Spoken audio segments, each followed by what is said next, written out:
She's a wonderful looking horse, John. Yeah, he's a nice horse, and I'm hoping he'll go well. 50. Shootout is 480 out to 650. Tollisbury is racing. Good luck if you're alive. Let's go up to Adam Olzanski for his call of race 6. And only a couple left in the 2010 Bletchingly Stakes. Secret Flyer on screen. We're ready now. Shootout stands well. Stepper says go. The Bletchingly field underway, and Royal Ida one of the fastest to begin. Velocity also showing speed from the centre, and she's shooting to the front. Stands out, tries to go with it. Keno's up there, Illumino in the green cap, and Shootout back on the inside is railing through. Tollisbury's right behind them. Royal Ida, then Apprehend, and then Secret Flyer towards the end of the field as they settle down fully into stride. Down towards the 800-metre mark, and it's Illumino now going to the front from Shootout, and Keno a bit deeper, and then Velocity who settles down in fourth. Tollisbury and stands out a bit deeper. And then a length further back in the field to Royal Ida. Apprehend is next. And then came Giro Valley and Secret Flyer towards the tail with 500 metres left to go. Illumino just in front, a half length. Plenty of room for Shootout to come through. Keno stays on 3 wide. Velocity looking to get clear. Then the grey stands out. Tollisbury banking on some luck there on the fence as they start to straighten. Royal Ida angles out. Then Apprehend and Secret Flyer into the home running. 250 left to go. Velocity gets the run now. Goes through after Shootout on the fence and stands out. Plugging away, Royal Ida right down the outside. They're lined up. Stands out, reaches the front from Shootout, who fights back. Shootout, he's the shooting star of this spring. He wins by a half on Stands Out, and Velocity was third. In behind them was Royal Ida, and in Keno. Behind those was... Well, what a star this bloke is. Shootout, first time in Melbourne, first up, and he went 50 yards, and you knew he's up in box seat, this horse. He's going to be in this. He out strong at the finish. Shootout. He's got Cox Plates and Cups on his target, and he wins the Bletchingly Stakes first up at 1,200 metres. No excuses away from anything else here. Yes, Stands Out was good. Velocity had its chance. Royal Ida was panning out like that with... He's nowhere near ready, mate. He'll just improve and improve. He might be really, really good, this horse. You've said that from him. Well, he's done things that I've never seen horses do, you know, and he's just a superstar horse, mate. I love him so much. Why wouldn't you? This way around, older sprinters, he's a freak. And so is Johnny. He is, and of course, you were the two features today, the Group 3 Missile Stakes today here at Royal Randwick. It's an interesting race. The start of the day, Richie Cullen. Stanley comes up into the stalls. Love Conquers All's edgy. In barrier 2, they're racing. He jumped okay. Love Conquers All. Prince Brayman underneath him was the best out and will lead Love Conquers All, followed by Cannonball. Dan Lee jumped okay, and he's not all that far away, settling down. Sophistication in the middle, followed by Spirited One. Further back behind them next as they settle, Sainthood out wide. Sniper's Bullet over on the inside, and Newport is back last of all. Prince Brayman gets his own way at the end of 400, let out a length. Love Conquers All is second. Cannonball on the outside, and Dan Lee poised nicely behind them in fourth spot. He's only about 3 lengths off the lead. Then Sophistication, Sniper's Bullet, Sainthood, followed by Spirited One, and back last of all as Newport is struggling to stay with them as they round the home turn. And Prince Brayman just in front. On the outside, Love Conquers All, about a length of Cannonball. Dan Lee stalking them. He's trying to push out on him now, Bowman, as they come up the rise, and Prince Brayman led by a length and a half. Love Conquers All. Dan Lee was next, and at the head of the other, Sniper's Bullet. Now Cassidy gets to work on Love Conquers All. He quickly ranged up and took the lead. He's a length and a half in front.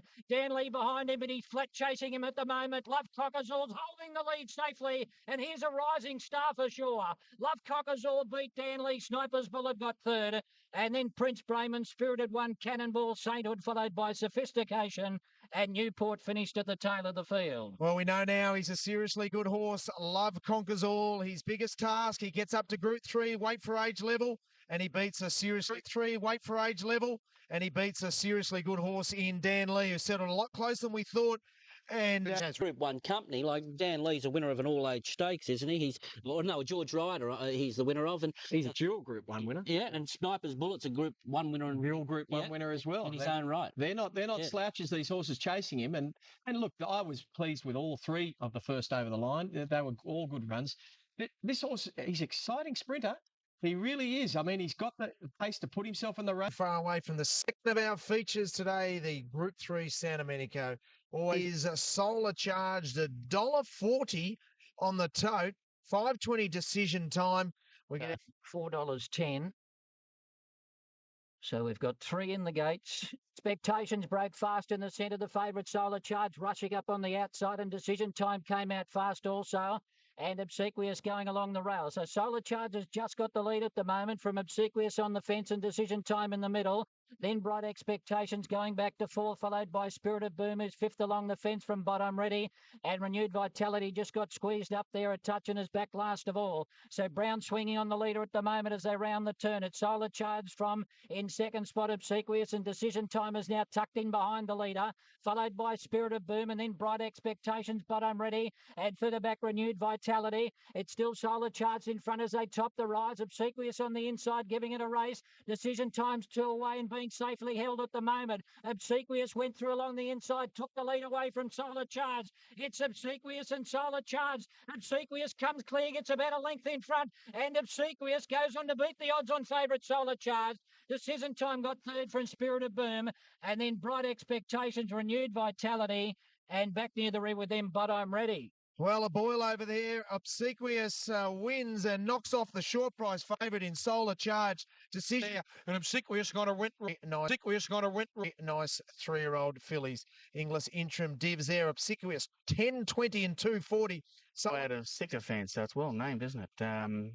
Kim Clark aboard for Sydney's Premier trainer Peter Snowden. Solar Charge second. I thought, well, she'll definitely kick, and if she kicks well enough, she's going to get away with this, and that's just what she did. Yeah, Pete, look, the race was really never in doubt. The way she jumped and kept in touch and travelled better than the odds-on favourite. So as far as the people from the outside looking in, it was like she was the odds-on favourite. Do you see her getting to be a Group 1 filly this spring?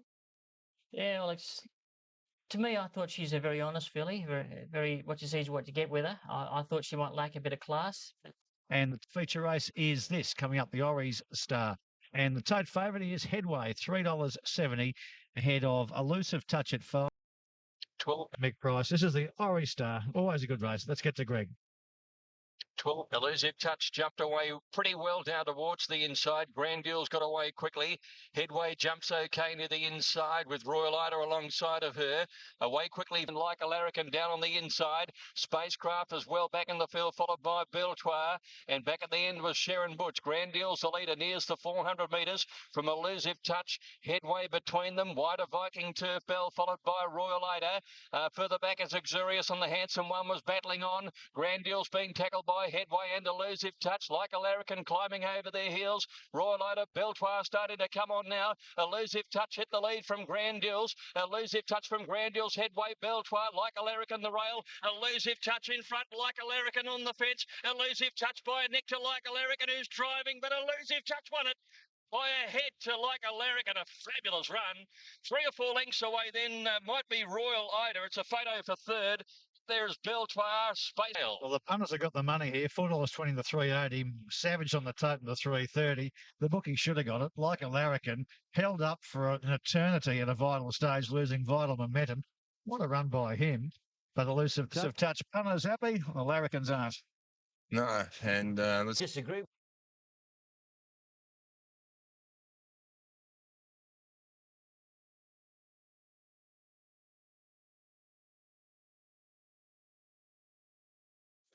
They're right to go, and away they go now.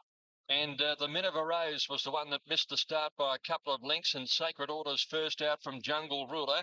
Baringamar away is up to third from Arch Symbol, and then Mongadoo in the yellow settling fifth, and Mudra sixth on the inside.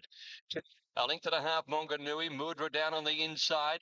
Coming on 3 deep, Riceman 2 lengths to Soul Diva, Pinto Diabolo. Journey's End well back with Jennings and Dandy Dollar as they cornered. Snort third last, and then the Minerva Rose and Storm Hill last. Only about 8 or 9 covered them though. Sacred Orders and Jungle Ruler cornering together. Riceman moved up quickly and joins them 3 wide. Art Symbol in behind them with Baringamar and Arroyo Gold. Now Mudra Williams has got him away from the rails, and he's on the outside of Monganui, and he's starting to come home. It's Reisman going to the lead. 300 to go, but Mudra's out in the middle of the course, and he's motoring. 200 left to go now, and Mudra raced up to Reisman. 2 or 3 lengths to Monganui, Soldiva, Jennings, Art Symbol, and then Snort, but it's Mudra who gets the upper hand with 100 to go. Gets away a length and a half on Reisman, and Mudra, it's soft at the end by 2 lengths Reisman. Jennings came through 2 lengths away third. Snort might get the fourth from Soldiva, Monganui.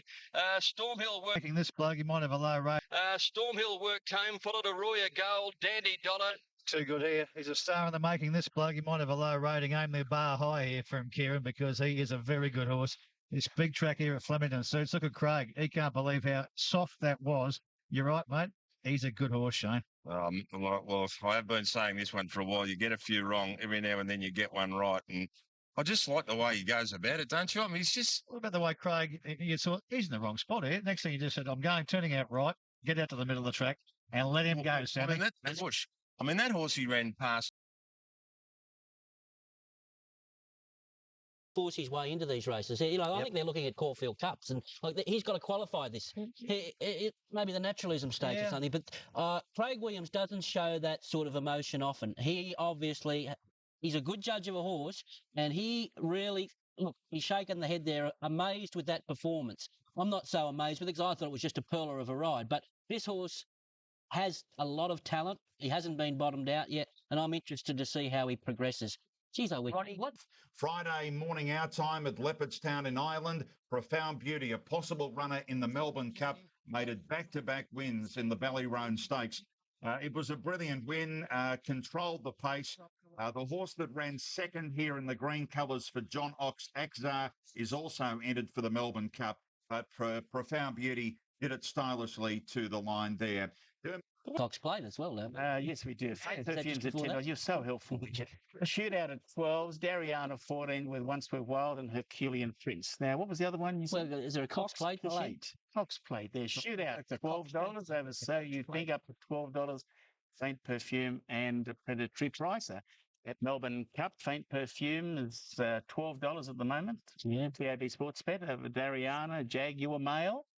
The one you like from Japan, Shocking Profound Beauty and Shootout on $17.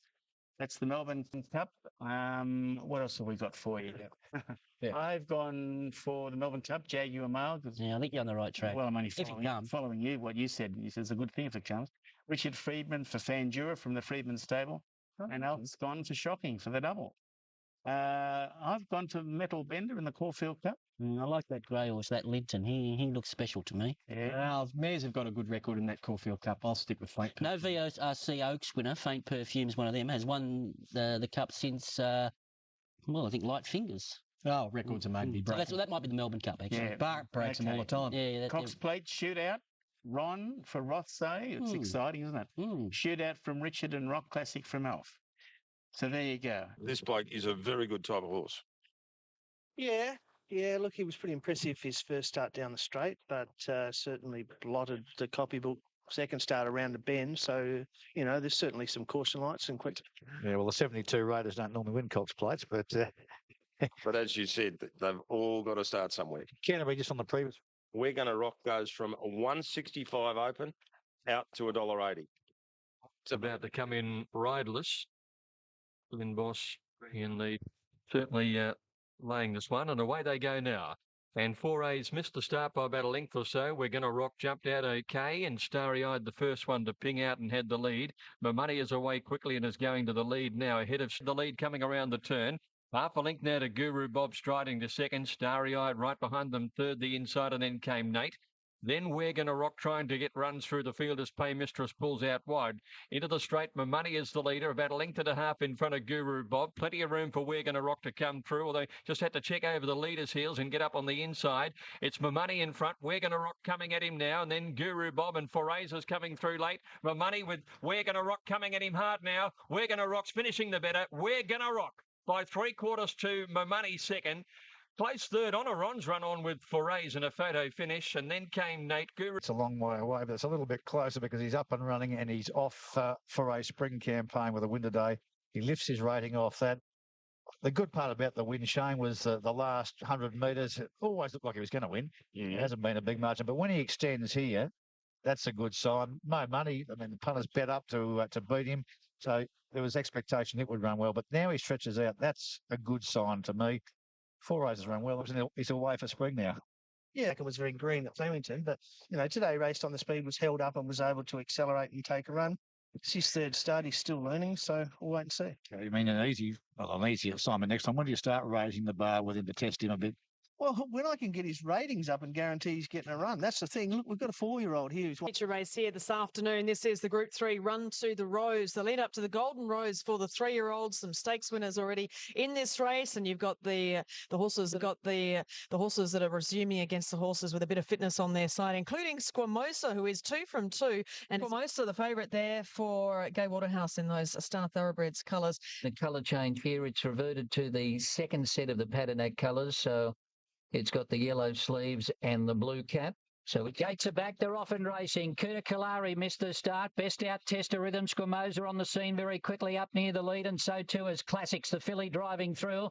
But Squamosa, the favourite, is going forward on the outside to hit the front from Classic Field. So Squamosa at the halfway mark in front of Tester Rhythm and Circle of Power. Still on a wide run, striding up into third. Classics getting a nice run fourth from Run for Levi. Tudor Hearts of Love. Masquerader next. It's on the improve.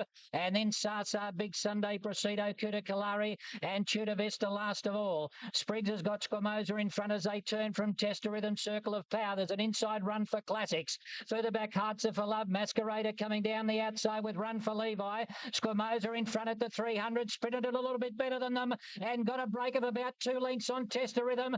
Masquerader's coming down the outside, giving chase. The leader, Squamosa, with 100 to go. Masquerader on the outside is trying hard, but Squamosa for Blake Spriggs will do the job. And Squamosa unbeaten, beat Masquerader. Third's a photo, Tester Rhythm, Classics, and then Presido, and also up there, Hearts of Love. Followed by Run for Levi, and then Sasa followed in about 20 lengths last. Number 7 in Squamosa is the winner, not that horse. It's a winner of a couple of listed races in New Zealand. So 3 from 3 Squamosa with the race fitness there on his side, but he's also under. Well, a good result there for Blake Spriggs and the Star Thoroughbreds team, $140,000 Magic Millions purchase. He ran a fast early section and he sprinted, but he did have the light weight, and you would have to say, you would think that the second horse is the horse to follow out of the race, giving him 5 kilos and first up. What happens in a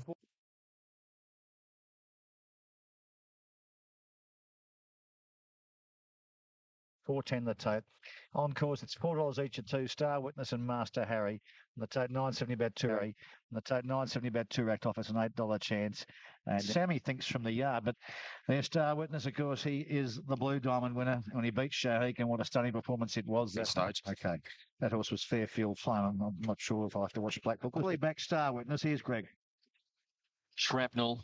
Harry had his head turned side on. He didn't jump all that well. Thou Shall Conquer missed it by 2 or 3 lengths. Otherwise, not a bad jump. And General Truce jumps out in front early from Mama. Getting up on the inside, Sold. And just off them is Shrapnel settling down 4th. And then came Master Harry getting up to 5th. Star Witness next, his outside. Thou Shall Conquer getting up on the inside of Yolandi. And they're followed by Breitling, who's gone back to about 2nd or 3rd last. And then came towards the end of Zayem and Turak Toffers last. Now, Mama straight up went to General Truce. 500 left to go. Led him by a half a length. In third placing is Shrapnel, length and a half. Master Harry sold the inside and Star Witness out wide, and 2 lengths to Breitling, and then Turak Toff commencing his move. Mama on the outside of General Truce. They're cornering in front. Shrapnel poised for his run. Soul just behind them. Star Witness running on well. And there followed Master Harry, Breitling the inside, and Turak Tough wide out. General Truce tackled by Soul, who squeezed through a narrow gap. He hit the lead. Star Witness runs on strongly. Turak Tough swaps them on the outside. From last, Turak Tough raced up to Soul and Star Witness, and Turak Tough by a half head. That's a big win from Soul. In third placing, Star Witness. 4th, General Truce is there with Shrapnel the outside, and Breitling. Wasn't too sure about the 4th placing. And further back is Master Harry. And he's followed by Mama. And then Yolandi to Shall Conquer. Good on you, Rick. He's got another good one here. Could he do it again? Win another Caulfield Guineas? A stallion-making trainer, Rick Lacey. Reduced Choice, of course, able to do it for him. And so many good 3-year-old colts he's made the most of. He's got another one here. Rick thought 1100 going in. What does that mean coming out with a win like? It's in Mike draw a bit. It's a $100,000 race, and you go around for 70 on an ordinary Saturday race. And you get 30,000 more for winning a race like this. I think it's just bloody ridiculous. It's glad he didn't run second, Rick. Yeah, he's a nice cop. I mean, obviously, it is a race pretty dear to you. Yes, well, Golden Rose is first. It's $1 million race at Rose Hill in a fortnight. And yes, we'll potter him around, probably give him another run. Maybe it waits. The gilding in the form card, didn't he? Well, there's no way now. This guy will have his balls get out breath. Good on you, Rick. Congratulations. Like the And at those odds again during this campaign. The first four there paid 3,000. Win, great to see Rick Lacey back as a major player in the spring with a good 3-year-old. The only other horse to break 12 seconds for the final furlong. The horse to break 12 seconds for the final furlong was Turak Toff all day yesterday at Caulfield. And he beat them there with Turak Toff, too good. Yeah, well, he's now building this fantastic record up to 1,200 metres, and he'll probably get further. And the fact that he's raced in Sydney, South Australia and Melbourne as a 2-year-old gives us a terrific benchmark, lining up all these 3-year-olds. And I think the real pearl of the Mo run there was probably Shrapnel, I think. Yeah, it didn't happen either. Yeah. Rich, I think you look forward to Ollie. Mark said earlier, I don't think this year's Golden Rose is going to have the depth that we've had in previous years. And look, Rick's a great trainer. I thought the runner, obviously the winner went very good. I thought the run of the third horse, Star Witness, was the run of the race. A little bit light, and then he had no luck in the Champagne, so I don't think there's any worry about him running a trip. Well, in the throws, that was the day he was about dead end after dead end. So he's obviously a horse who I think now, coming to Sydney at his second run, will be at his peak and be pretty hard to beat. That was the race that indicated to us that you had to come out in the straight. I tell you what, Star Witness lost no admirers whatsoever. I still believe on better ground, he's the one that I want to be on going forward. So he's a good tough horse, the winner. He's just a good tough horse. He went right through, from Adelaide to Sydney last prep in the Champagne Stakes and whatever. He'd been unlucky a few times in Sydney, and he bounced first up there. He's as tough as teak. A lot to like about him. Geez, he can produce a horse, Rick. Here, I agree with. I don't think you should underestimate. We're just seeing here the Caulfield Guineas market here, and Turak Toff now the $7 favourite there over Star Witness, Guild, Squamosas there, Columbus, Slater, Beneteau, Hinchinbrook. Beneteau is a good story. And of course, that great field here, Golden Slipper winner's going to lead about. Brett Trebble's here to ride it. Crystal Lily dominates all forms of betting. It's odds on the tote. And as I come to look at Crystal Lily, Shane, $6. And getting out in the middle of the track where, a couple of things that, they're just a bit unsure about, and they're probably... Crystal Lily bound at a touch, but she jumps away all right, and away very quickly is Gettin. Broadway Harmony and driving through Warm Love. So settling down, he goes back looking for cover on Crystal Lily and gets it too. And going on, Getting out wider, goes to the front. Ahead of Warm Love, Broadway Harmony. Crystal Lily is next over on the outside in fourth placing. 2 lengths further back is Shehek outside. Towards the turn they race. Getting doing it tough out 3 wide. Broadway Harmony the middle, Warm Love on the rails. And stalking these, the favourite Crystal Lily in fourth placing, travelling well around the turn. 2 lengths Shehek and Panapeak, and the rest headed by NZ Girl. Broadway Harmony from Getting cornering. Crystal Lily, now Preble gives her a kick and he asked for the run. She quickly lets down, sprinted past them and raced away. Running on Panapeak 2 lengths away, and Shehek is making ground. Crystal Lily the leader. Panapeak is having a red hot go. She's charging at Crystal Lily. Panapeak raced to Crystal Lily, struck past her. Panapeak a half Crystal Lily. She blew out late, 4 lengths away. NZ Girl or Shehek in a photo, and then followed Getting and Sput 10. Fairly bit faster than the Colts here. Fitness tells on Panapeiko's had the run back in Adelaide and brings it to nail Crystal Lily, the boom, the Golden Slipper winner, and would have been something beat. At least they ran considerably better time. Okay, here's the winning job. Jet Girl. Good 3-year-olds as Peter Moody got. We've got Kurt Chandler to come. Also Willow Creek and the Stars are already there. Panapeik came off the back of the Slipper winner. Brett Treble said perhaps Crystal Lily over-raced a touch. And between them and the rest, and they ran quicker time than the Colts with a later use of the track. So I think the first two very good, and Panapeik, of course, coming through that race. Longer. It was first up. Don't condemn it, though, because they pulled away and made the rest of the field look pretty ordinary. Now, you've just given us all the reasons why Panapeik won, but did you think it could win? Oh, no, I didn't think it was classy enough, no. No, that's the thing. I'm still scratching my head. I can come up with all the reasons. Look, I thought she went well, Crystal Lily. I thought it was a beautiful ride by Preble from that outside draw to just get cover behind a tearaway bunch there. I thought it was a pretty good effort. And anyway, most people say, oh, well, she just knocked. I agree with that. All right.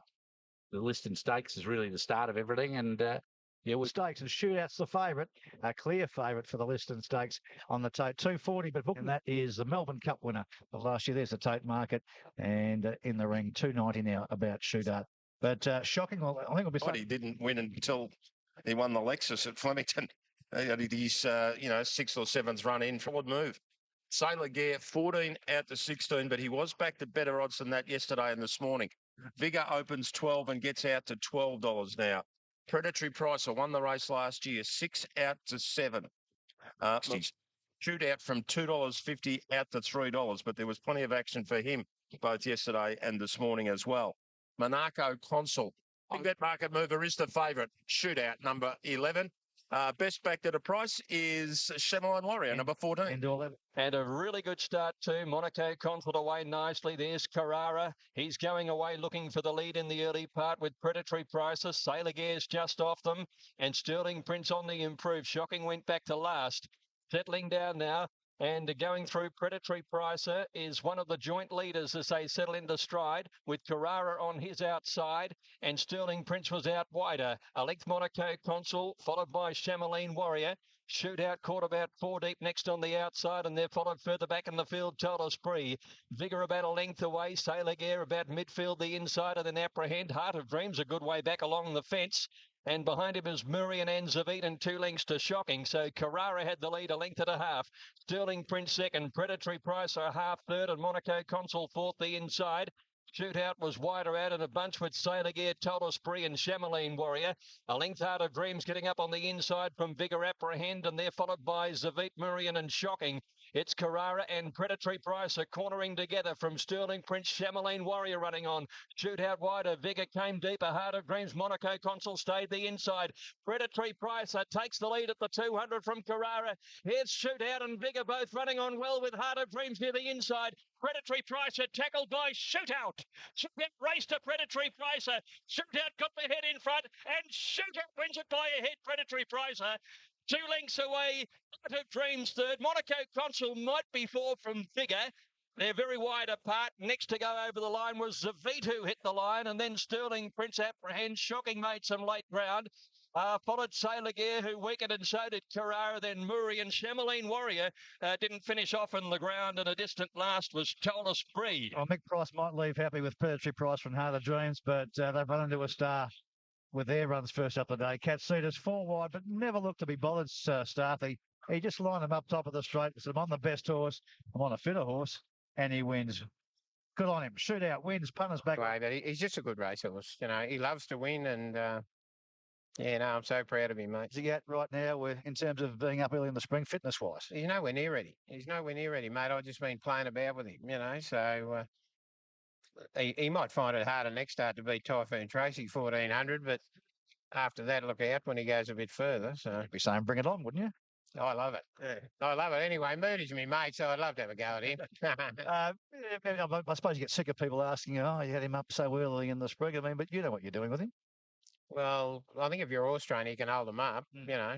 So I'm wrapped in myself with that. I wrap myself, so you got to wrap someone, haven't you? Yeah, I know you do, Johnny. When do you start tying things down for him as his main spring targets? I mean, there's obvious progression, but when do you start saying he's Caulfield Cup, he's Cox Plate, or he's everything? He'll win the Cox Plate. Okay, well, he's settled already. I told you. Okay, once he's won the Cox Plate, Melbourne Cup? Yep. You win that too? Oh, we'll see. Beauty. He won't run unless I think he can. Cox Plate. That's a big statement, isn't it? But, you know, the horse is flying and he shouldn't probably be winning these races, and he is. And I didn't have a lot of luck today. I drew awkward and it was a sort of thing to do to get out wide, but I was lucky enough to get cover for some of the race. But then I copped a fair bit, not a fair bit, but I copped a lot of bumps from the inside from the 600. I was getting screwed sideways, and then his class come through about the 300 and he went forward and hit the front. Yeah, these are his barrier trials, these races. Not too shabby ones to win, though, are they? Yeah, well, he's won, I think, 300,000 in the last 2 starts or 200,000 in the last couple of starts, so it's pretty good trial money. That's a... Hook that grab of you where you just said, yeah, win the Cox Plate, mate.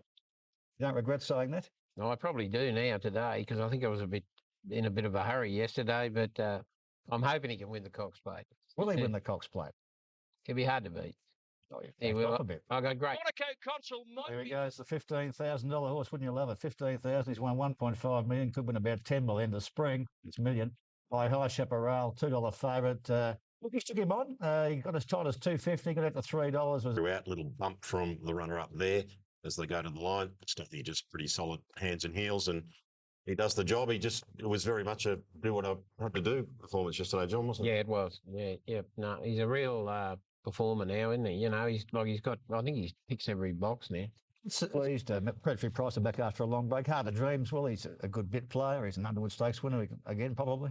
Yes, but you wouldn't think either of those horses really likely Cox Plate winners, would you?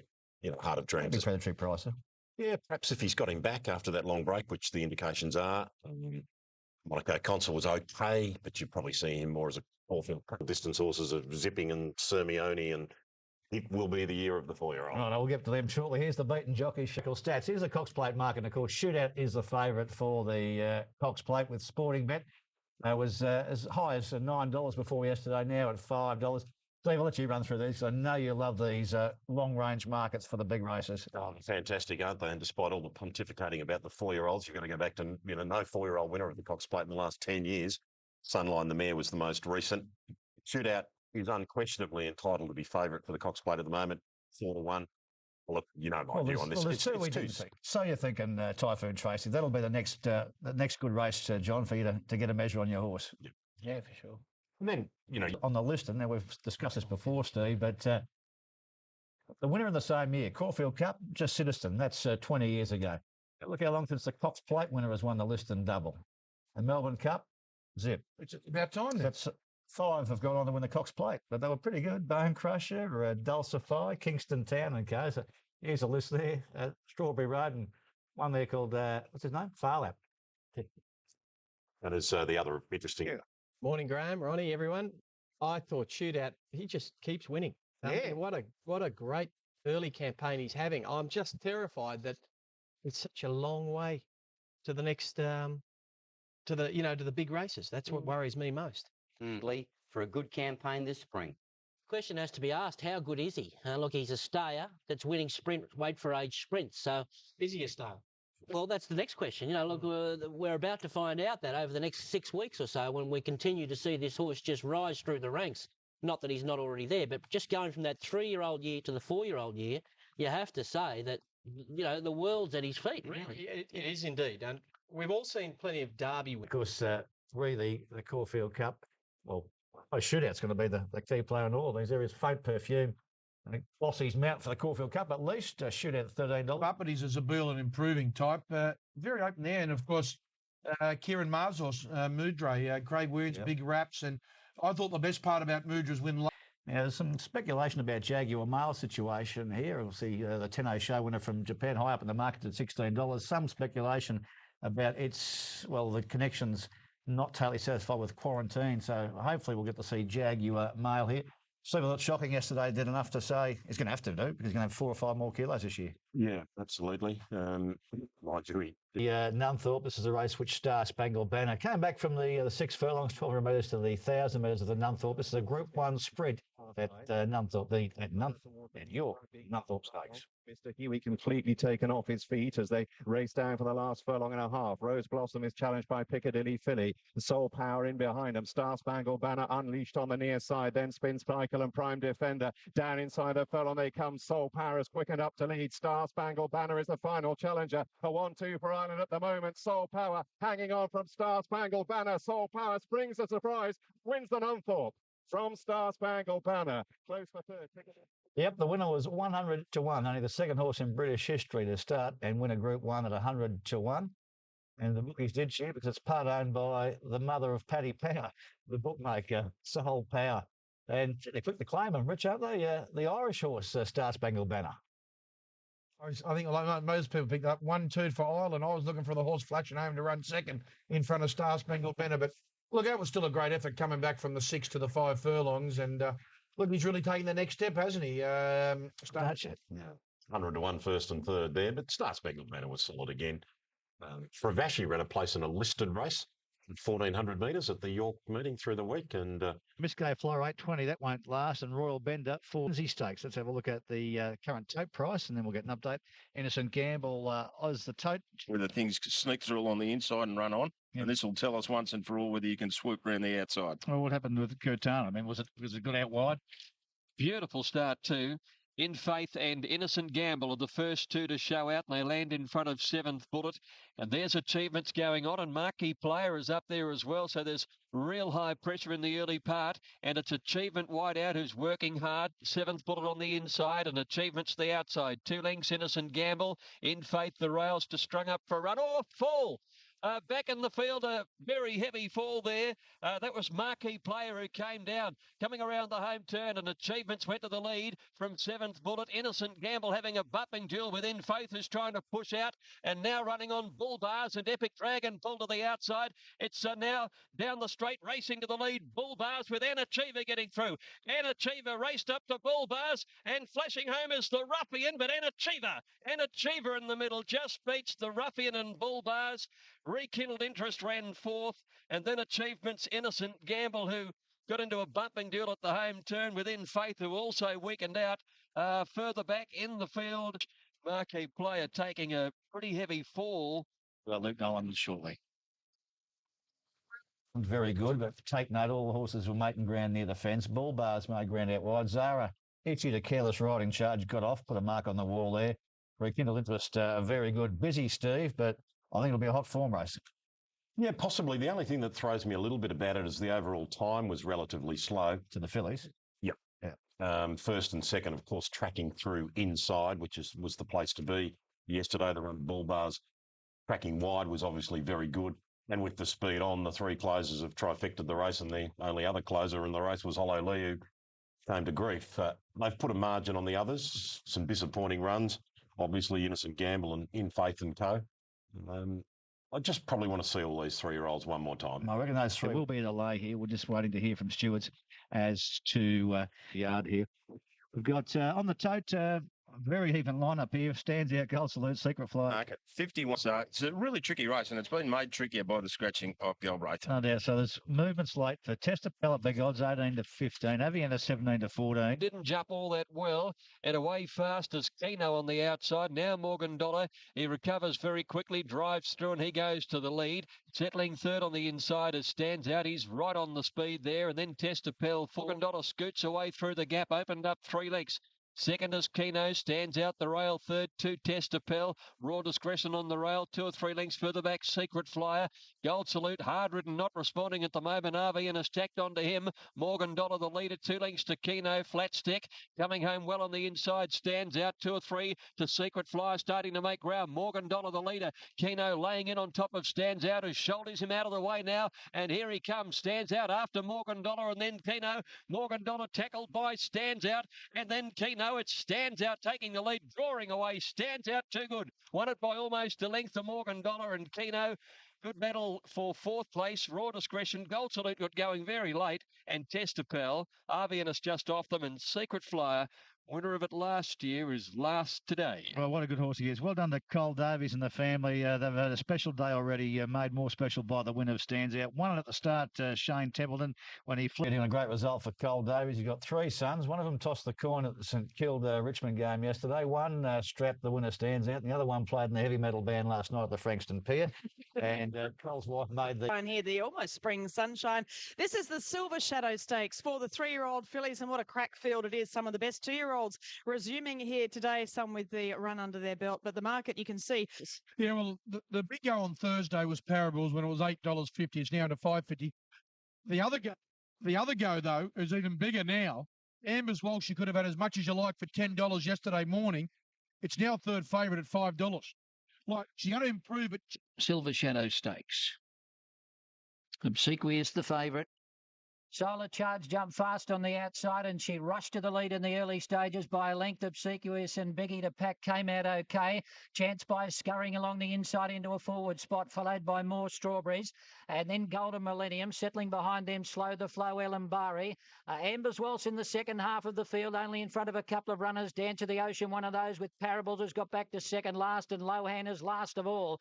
He's let this run today, Solar Charge. 3 lengths Obsequious running second. Chance by is third from Biggie 2-pack, and then More Strawberries in fifth and being ridden along, followed by Ellenbari, Slow the Flow, Golden Millennium, and then Dance of the Ocean. Amber's Waltz as well back, so is Parables, who's held up for running between horses, and Lohan is last of all. Solar Charge, the leader, coming into the straight, led by 2 and Obsequious swing a little bit wider.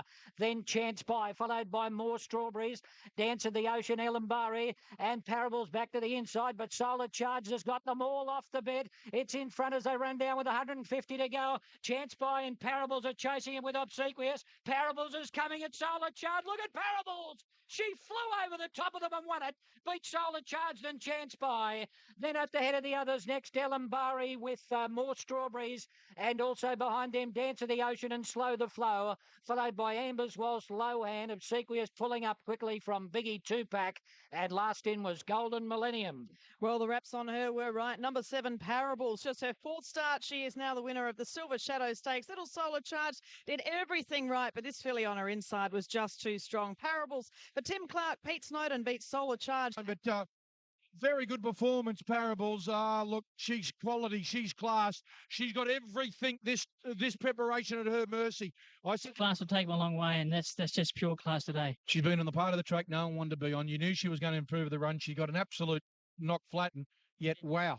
I seen on the corner, I said, well, you can't win. I watched Obsequious, and I thought you're going to be hard too. Where am I going to go here? But when I seen her poking through, and Timmy was pretty kind to the last 100 metres, I thought as soon as he slaps her, she's definitely, that's her, she'll find, and that's what she did. Like you said last prep, Fernwood, Liverpool, Silver Shadow Stakes, Clarkie. She's one of the best horses in Australia, this girl, I'm telling you. Outstanding win, wasn't it, Rich? Picked us. At the head of the others next, Ellenbari with More. What do you say about that? Probably not much point us talking about it. What a win it was. Parables for Timmy Clark. 550, but 850 during the week. Nailed Solar Charge, Chance by. You wouldn't think any of those could possibly beat her again. Tim, it looked good from our side of the fence. What about you? Yeah, most impressive, Bruce. First time I've been on her, and obviously sort of had that bit of hype around her coming into the race, and looked up at the top of the straight, and I could hardly see Solar Charge. She was that far in front of me, but gee, she knuckled down late, and if not on the line, really, she was pretty soft. She was impressive, there's no doubt. You ever think the bird had flown, particularly when you come around the turn, wrong part of the track, and then when Dean Holland rolled back it all over you? No, I always thought that obviously Solar Charge being the query at the 1200 and knew my filly a bit of a knock. I was always confident she'd be able to pick her up. She's won 2, she won 1,000. She gave the. Well, you think Flight Stakes 1,000 guineas, wouldn't you? And she looks there wouldn't be a 3-year-old filly in Australia that I'd want to back to beat her. There's a couple of others in the race. Shades of unworldly about that performance. He'll faded unworldly in Parables, but Peter Snowden knows a lot more than that. Here's Pete. Skilled winning the. So a minute away from start time. This is one of the features of the day, the up-and-coming stakes, a great race for the 3-year-olds over the years earlier on in the day. Start time for the up-and-coming. Here's Mark Shin. And they're off and they're racing, and Buffering was probably the best out on the outside with But I'm Ready. And those 2 outside horses will lead from Bright Expectations, Sea Lord, Mudra Mayers and Spirited Boomers coming along the fence to be in a handy spot. Decision Time midfield on the rail. Outside him is Top Drop, followed by Renewed Vitality. And further back as they settle down from London in that group also Blackballed Skills getting a long way back. So too is Levi's Choice. And back near the tail of the field is Intertitle as they sort themselves out. And the leader is But I'm Ready. Just holding a slender lead from Buffering, and Mudra sitting behind them in 3rd spot. Spirited Boomers over on the rail. Decision Times in that group as well as they approach the home turn, followed further back in behind them next by Sea Lord. wider out. Black Ball is starting a run with Bright Expectations. They're coming into it out wide from Top Drop, and further back behind them next Renewed Vitality, and from London right down the outside, Buffering went up and took the lead. Just in front at the moment from But I'm Ready, Decision Time, Sea Lord, and here's Black Ball starting to thunder down the outside. It's Black Ball moving up to Buffering. Black Ball and Buffering, they go to the line. Black Ball will do best, will he? Yes, he will. Black Ball beat Buffering, Sea Lord. Then Top Drop, followed by Decision Time. At the head of the others, But I'm Ready, Bright Expectations, and then into Title, Renewed Vitality. Spirit of Boom was next, followed by 7, 5, 13 are the numbers, and then a quarter lengths. 1:10.96 the time, 34.96 the final 600. There are the English interims. It's, across the day, Black Ball winning there. Buffering, excellent. They need blinkers. Sea Lord, good. Tibbs Mount, Top Drop, very good. Ty England, the winning jockey there. Out of the race, Mudra was super duper. The one thing about Buffering, not much to look at, but I tell you what, he's got. I'd love to have a racehorse with his heart. He showed plenty of ticket like he did up in all his Queensland runs. Sea Lord was only having his second run. And when Blackmore come outside Sea Lord, I think he got half terrified. He looked very timid, and I think he's going to improve with the run. 11 minutes to start time. Feature race on the program here today. This is the Warwick Stakes, Richie. Yeah, Caroline just wanted to pay $2.50. The favourite at $2.25. 5 to 4 in the old is Dan Lee. $13 for Metal Bender. Sniper's Bullet, the favourite Dan Lee. $2.30 is the best price I bet here on track. Metal Bender, 13 out to $15. Snipers at Moonee Valley. Let's go. There's Dan Lee going in. Well-supported dealer principal at longer odds. Now, Brilliant Light goes up into the stalls, counting. Starter's got hold of the button, and they're off and racing. And coming out well was Dan Lee. He was one of the best into stride, the favourite, but Brilliant Light on the outside, and Sniper's Bullet will rush past him in the early stages, and Thesio now starting to pick up ground, and he'll vie for the lead as well. Then Dealer Principal, followed further back by Innings, and Dan Lee drifting to midfield. Metal Bender alongside him from Desperado, Get Up Jude, and then further back behind them, No Wine, No Song. Triple Honour in that group. Also there, Run for Nara, followed by Purple and Counting Costa over on the rail last of all. It's Thesio bringing them onto the course proper, led by a neck on Brilliant Light. Dealer Principals run up behind them into third, and then over on the rail is Innings. Sniper's Bullet wider out off the track without any cover. Desperado even wider, followed further back by Dan Lee. Now he's about midfield, and he's bottled up between horses. Metal Bender over on the inside, followed by Get Up Jude, and then Run for Nara. Triple a long way back, followed by No Wine, No Song. Purple and Counting Costa is near the tail as they round the home turn, and Thesio just in front of Brilliant Light. Sniper's Bullet coming up on the outside. Dan Lee's about to shoulder into the clear. He's only a length and a half off them, followed by Desperado.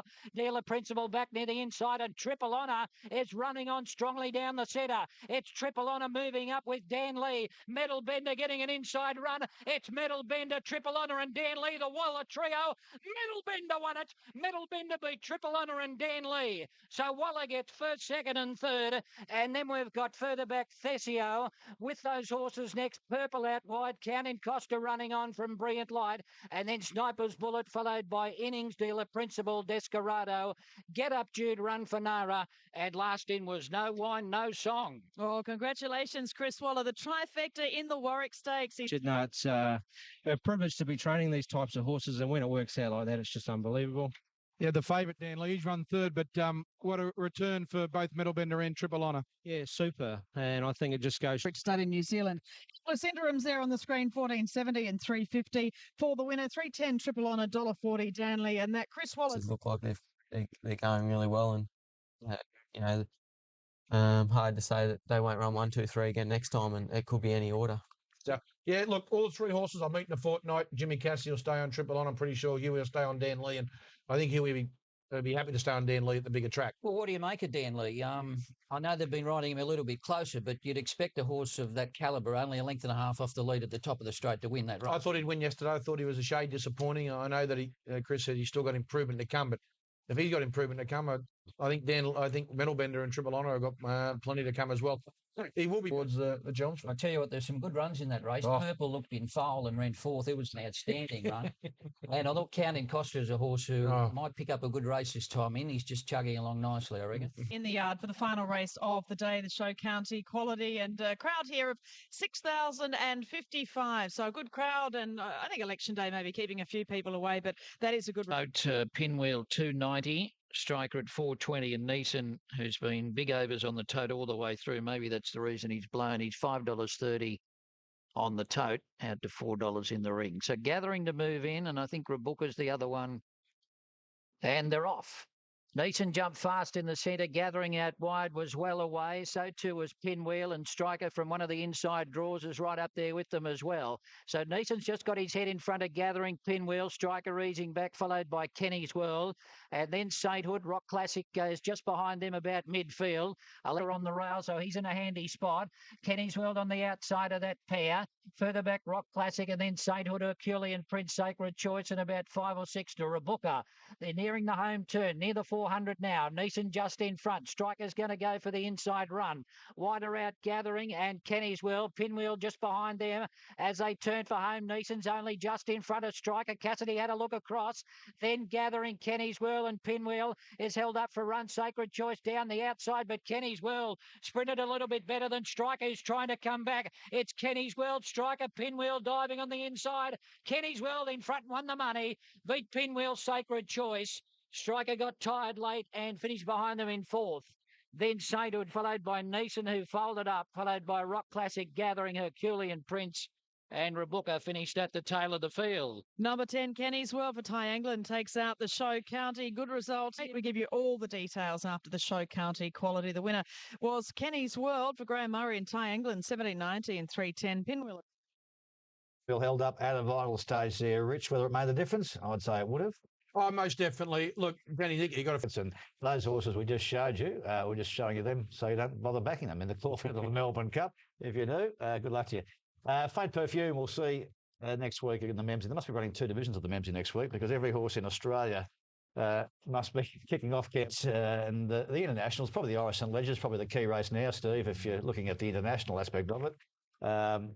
Profound Beauty and Rite of Passage, the 2 world runners there. Jaguar Mail's not coming. Minor Kits is. Faint Perfume, Bart's got the favourite, shocking there last year. Dariana, we'll see next week. Makybe Diva's first foal, Rock Stardom, has had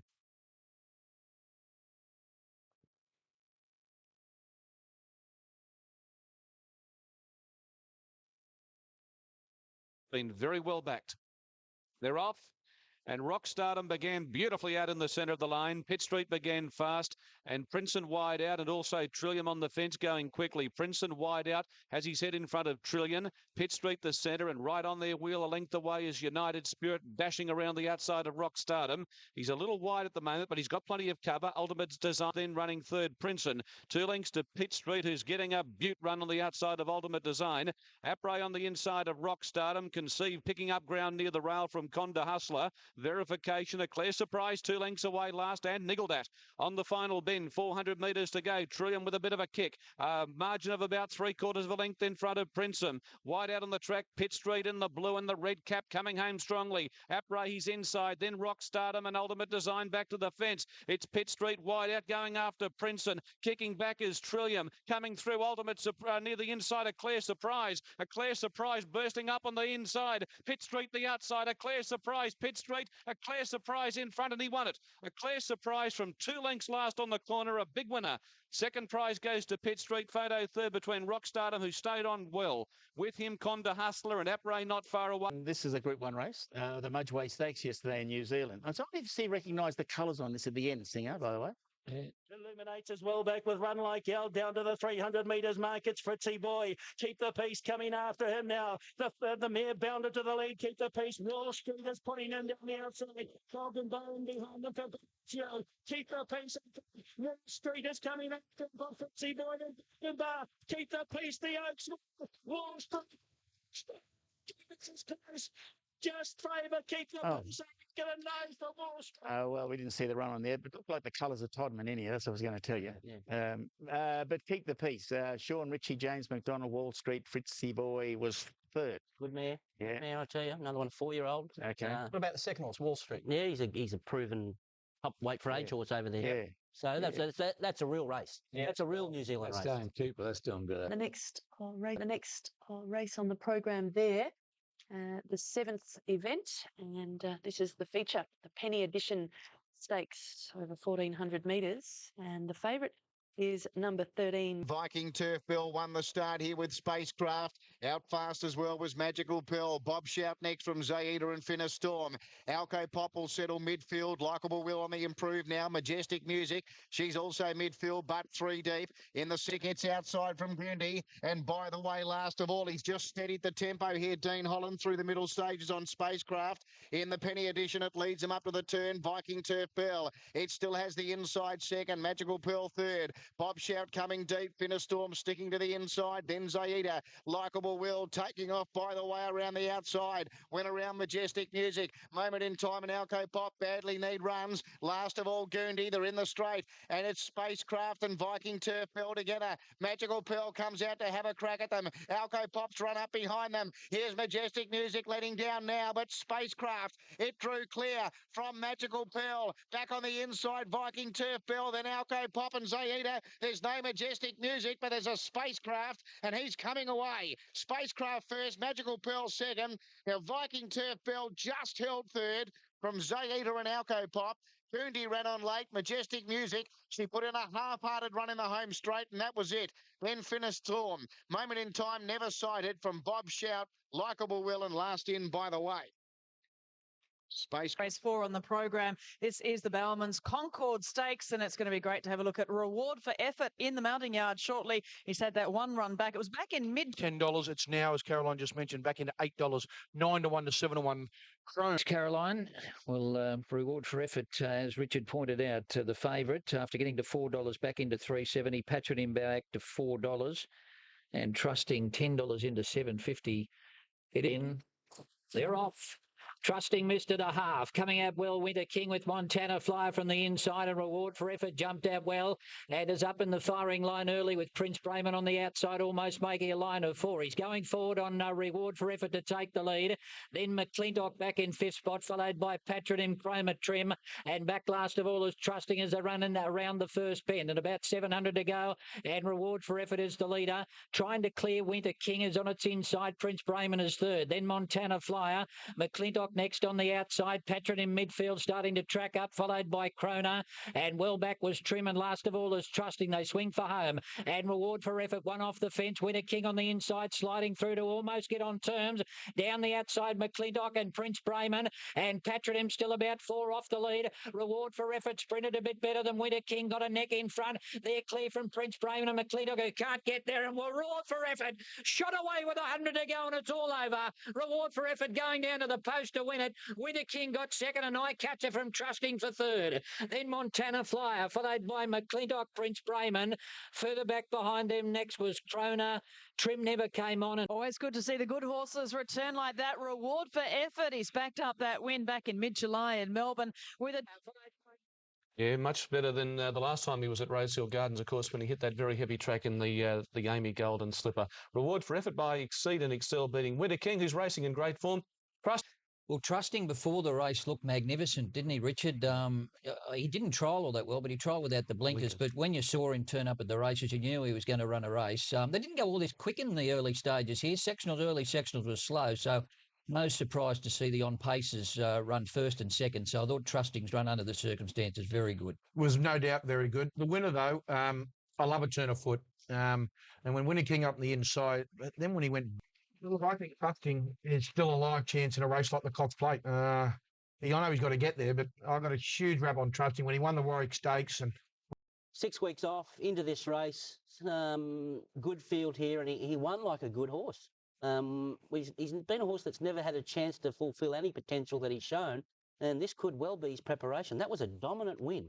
You know what? I reckon he's been very, very well placed there, because I've been looking at those sprinters in Sydney and thinking that behind the really promising ones that weren't there yesterday, I don't think they're a great bunch of sprinters, and I reckon he just crunched them.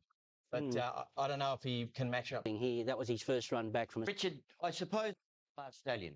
Yeah, the other horse there, Trusting, that was his first run back from a spell. I think he'd had an eye injury after one of the sprints in Melbourne. He is on target for a race like the Epsom Handicap, and McClintock's another one I want to keep tabs on. He looked terrific in the Quality animal, there's no doubt about that. He looks terrific looking at us here. He's been up a good while. He's 3 wins, heavy track, slow track. Today he's got a bad barrier. He's got on a good track. It's a track, slow track. Today he's got a bad barrier. He's got on a good track. It's a Group 1 race. Look, so I can tell it's $10 into $9. Number 2, Decision Time, $26. Number 3, Hinchinbrook, $13 out to $15. Masquerader, $4.20 into $3.80. Number 5, Turak Toff, just getting out to $7.50. Kuta Kalari, $31. Yeah, it is. I think it's big odds. I love this city at $26. Presido is at $21. Presido. Number 11, Crystal. These are all wrong. I apologise. Crystal Lily. It's actually 5 into $4.40. That's not right. So it's $5 Crystal Lily into $4.40. And Squamosa. So you can see why he's been well back. Masquerader, sportingbetaustralia.com.au market mover. His new Golden Rose and great. For Tui's new to have the Group 1. Tui's new Golden Rose for 2010. Here's Mark Sheehan.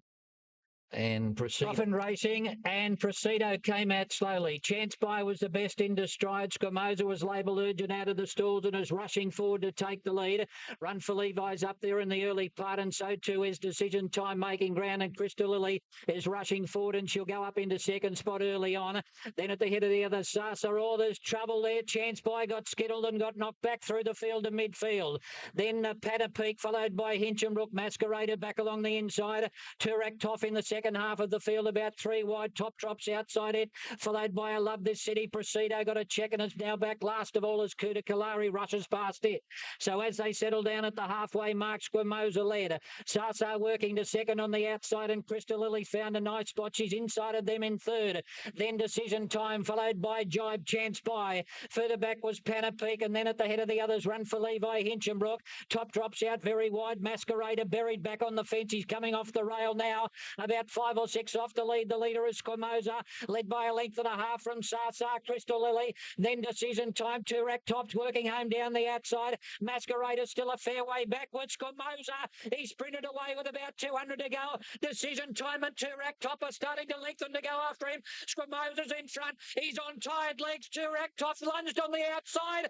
Turak Top won it. Turak Top got there on the line and beat Squamosa. Not sure third. I Love This City is there with Sasa, Masquerader, and wider out Kuta Kalari. Then at the head of the others next, Jibe, followed by Top Drop. Crystal Lily didn't come on. Then Decision Time, Chance Buy got skittled early on. From Run for Levi, Presido, Hinchinbrook, and last in was Panna Peak. Rick Lacey, another very good colt. He's a Group 1 winner now, Turak Top. But Damien Oliver, who's ridden a treble on the program, including the feature race, the Tui's new Golden Rose. Turak Top, 3 winners on the day. And Rick Lacey, I think now they're Richie. Had a fortune back this time in Sydney, Rick.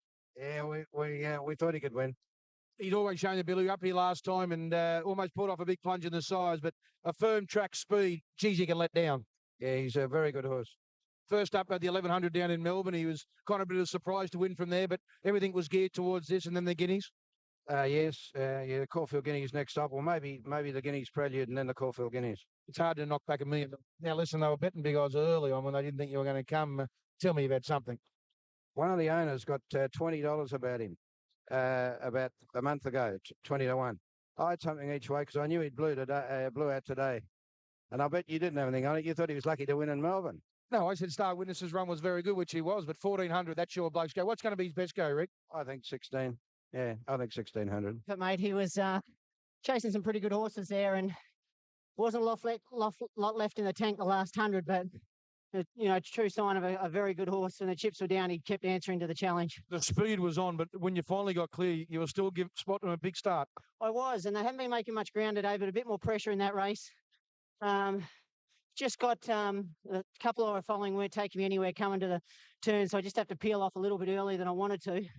But as I said, he's a strong horse. He's got a good turn of foot, and he just a true sign of a good horse. When there's not much there and he keeps getting for you, he finished all over the top of him.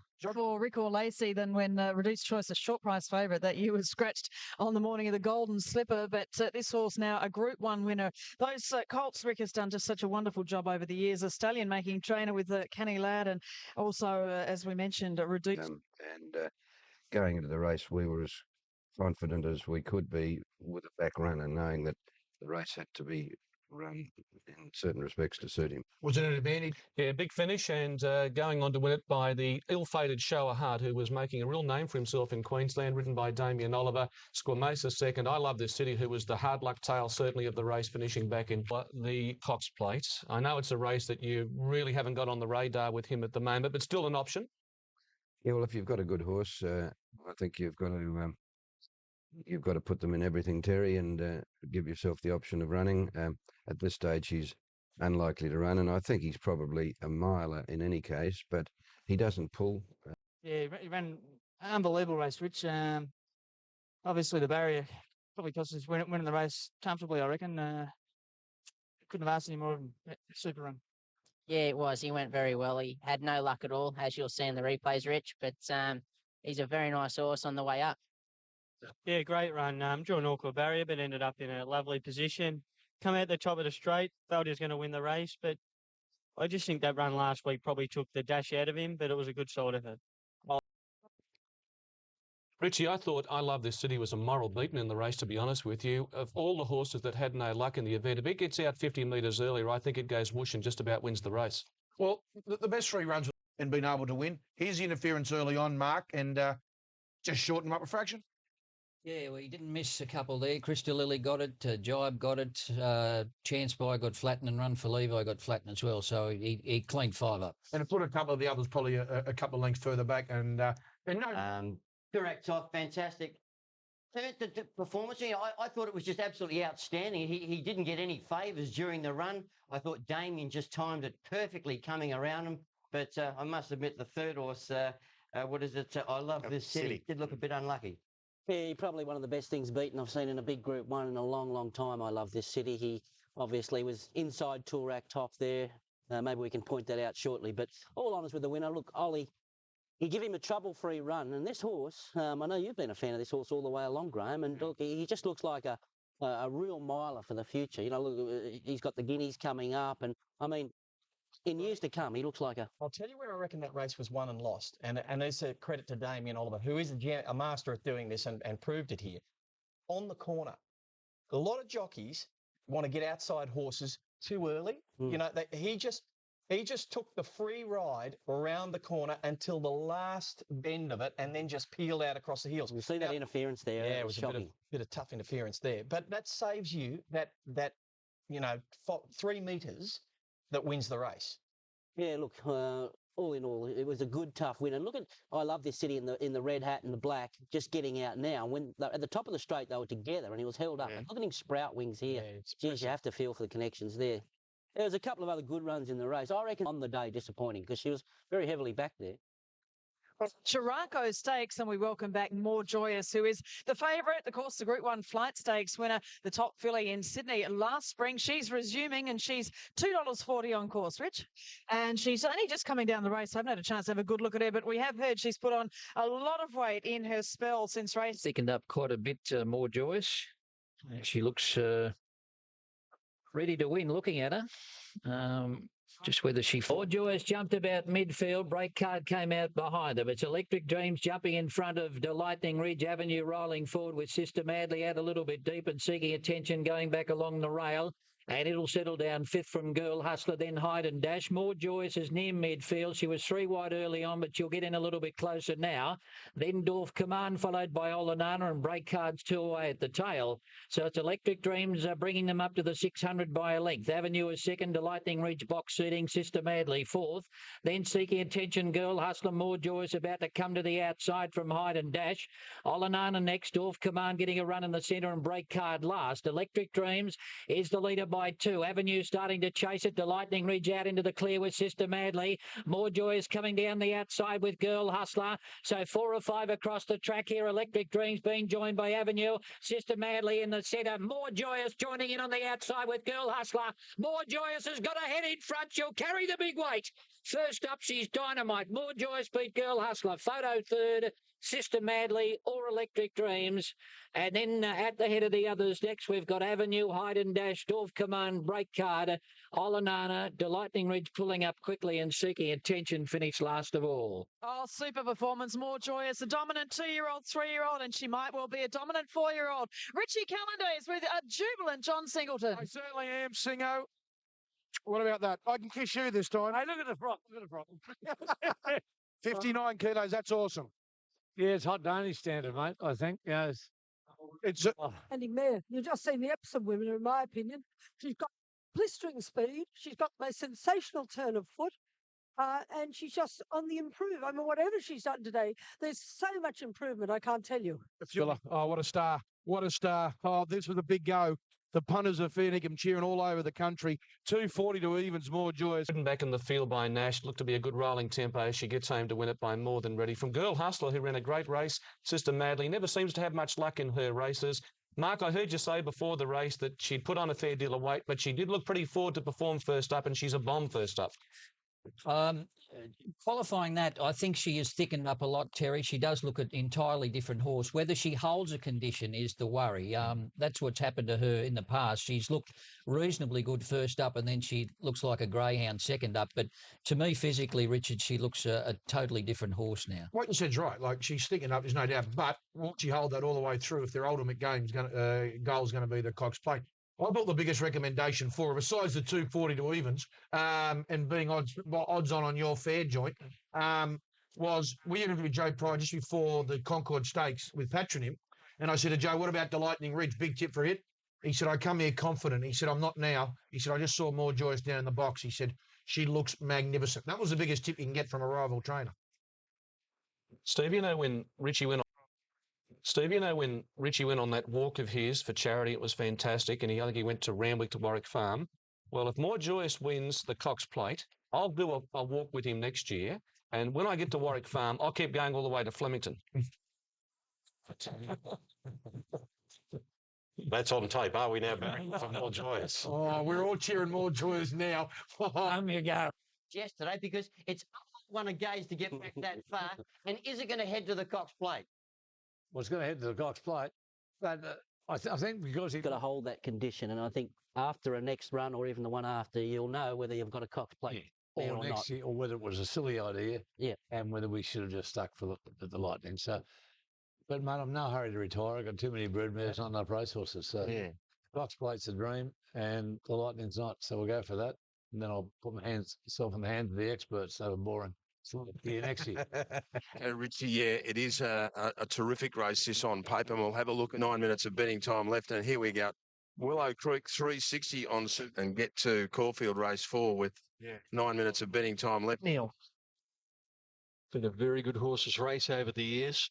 Scenic Blast and Star Spangled Banner winning renewals over the past 3 years. Miss Finland a few years ago, going back to Bella Spree back in the early 2000s. A very good horses race. Was 20, they're off and racing. He missed the start on the inside, Breitling.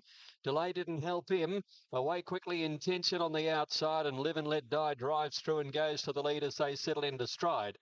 Going with him is Servant to settle up in second placing, and Breitling recovers very quickly, and he's right with the leaders on the inside, and he can come through if he wants on the fence. Then there's a length away to General Truce, getting nice cover today. Fourth, Intention is now fifth, and then came Glen Kinchy midfield the rail. They're followed by Shamrock of Willow Creek, and then Yosei second last on the inside, and Sistine Angel. Up the side at the 600 metres, Live and Let Die away from the rails. Breitling on the fence, a half length away. Servant a neck away, third out, 3 wide. A length and a half, General Truce, Intention, and then Glen Kinchy. 2 lengths to Shamrock of Willow Creek with a lot of work to do from there. So to Yosei the inside and Sistine Angel. Live and Let Die came around the turn, came off the rails about 4 horses from Servant. Brightling staying on the inside. Then General Truce and Intention running a big race down the outside. And then Sistine Angel at the 200. Servant with Live and Let Die. Brightling coming at them. And Sistine Angel starting to swap them. Servant got to the lead. Sistine Angel and Intention are coming, but it's Sistine Angel. Sistine Angel last stride from Servant by a half a head. Intention third, and Yoso was a real eye catcher. Came from the tail and will get fourth. Shamrocker got home, so did Willow Creek. Glen Kinchy next over the line from General Truce. Brightling was right. It's her first race, and it's a big race indeed to win the Group 3 McNeil Stakes. $199 on the numbers 10, 6, 9 and 2. Real eye catcher.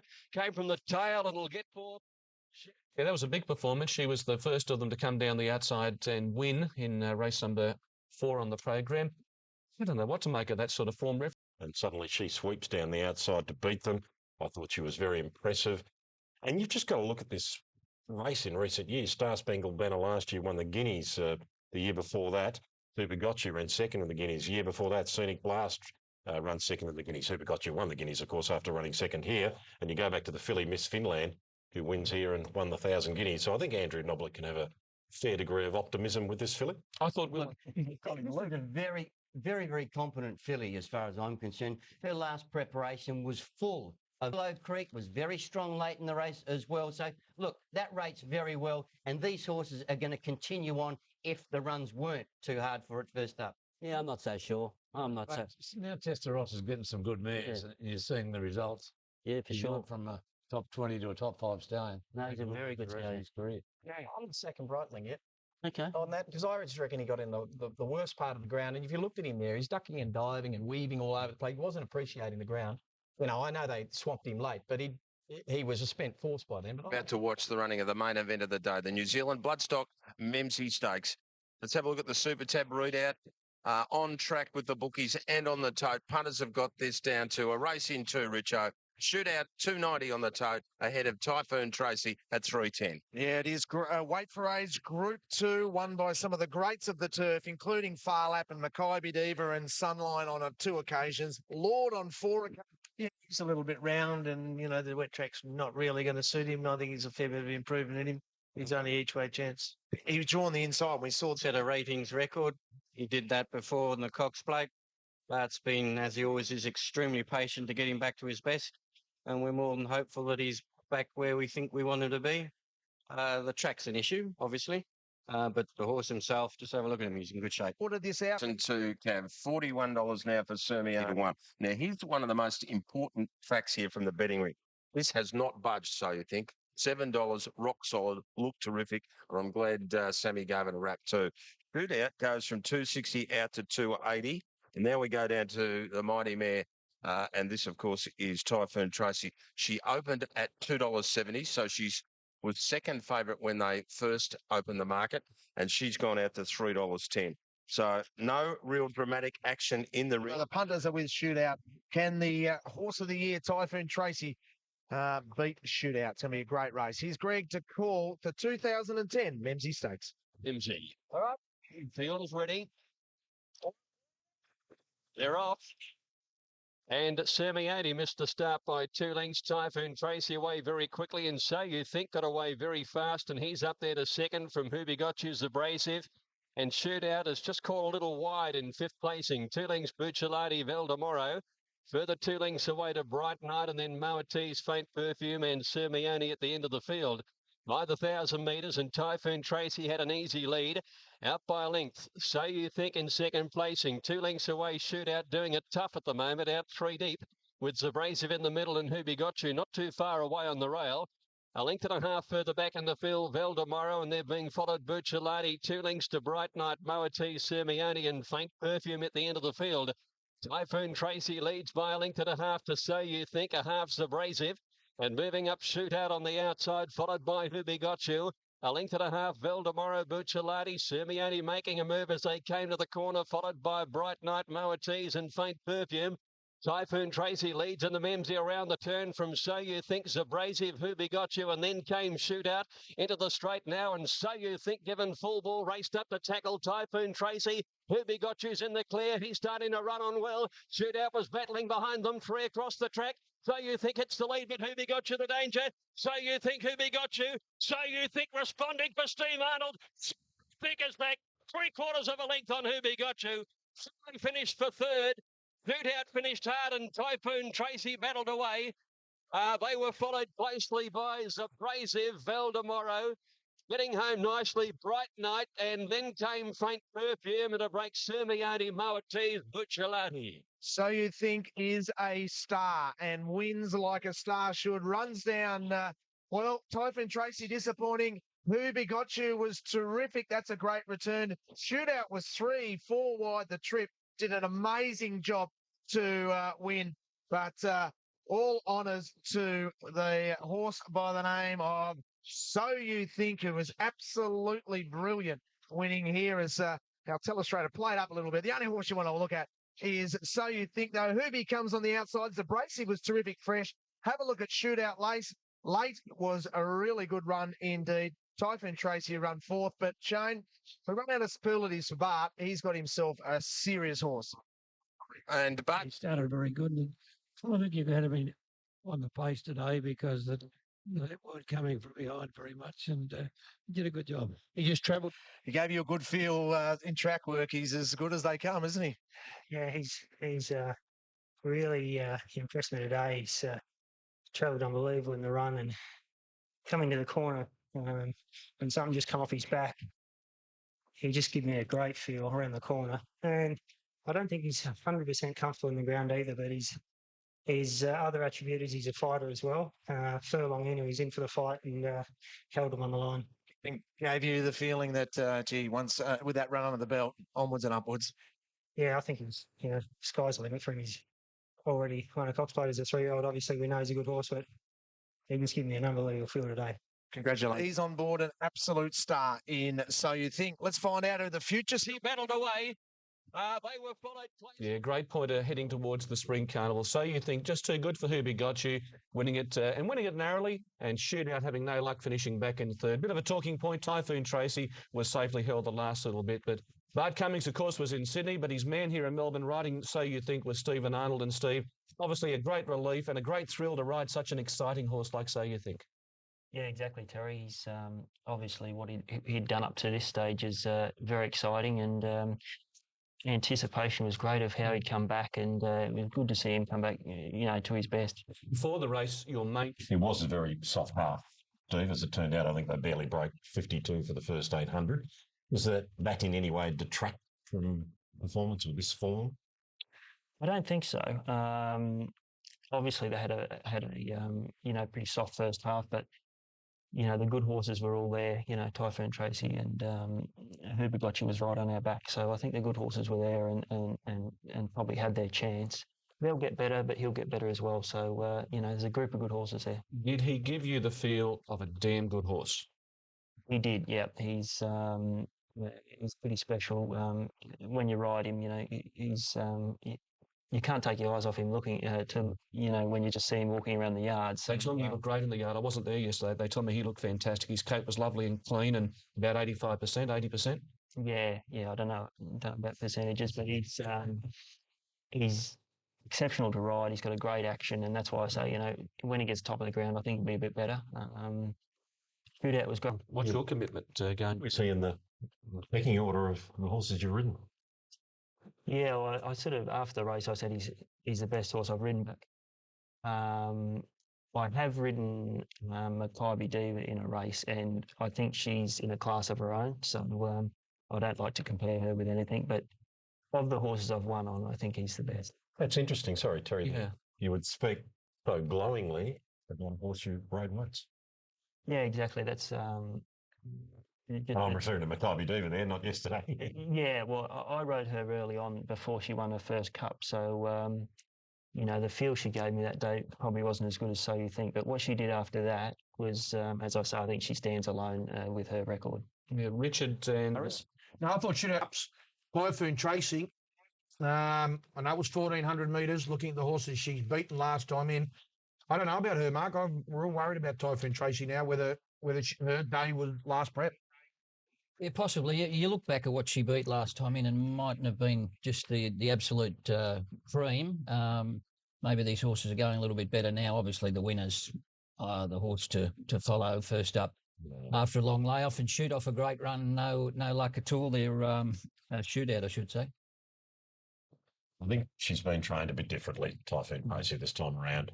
And I think in the past, I mean, first up last spring, she was beaten, ostensibly disappointing.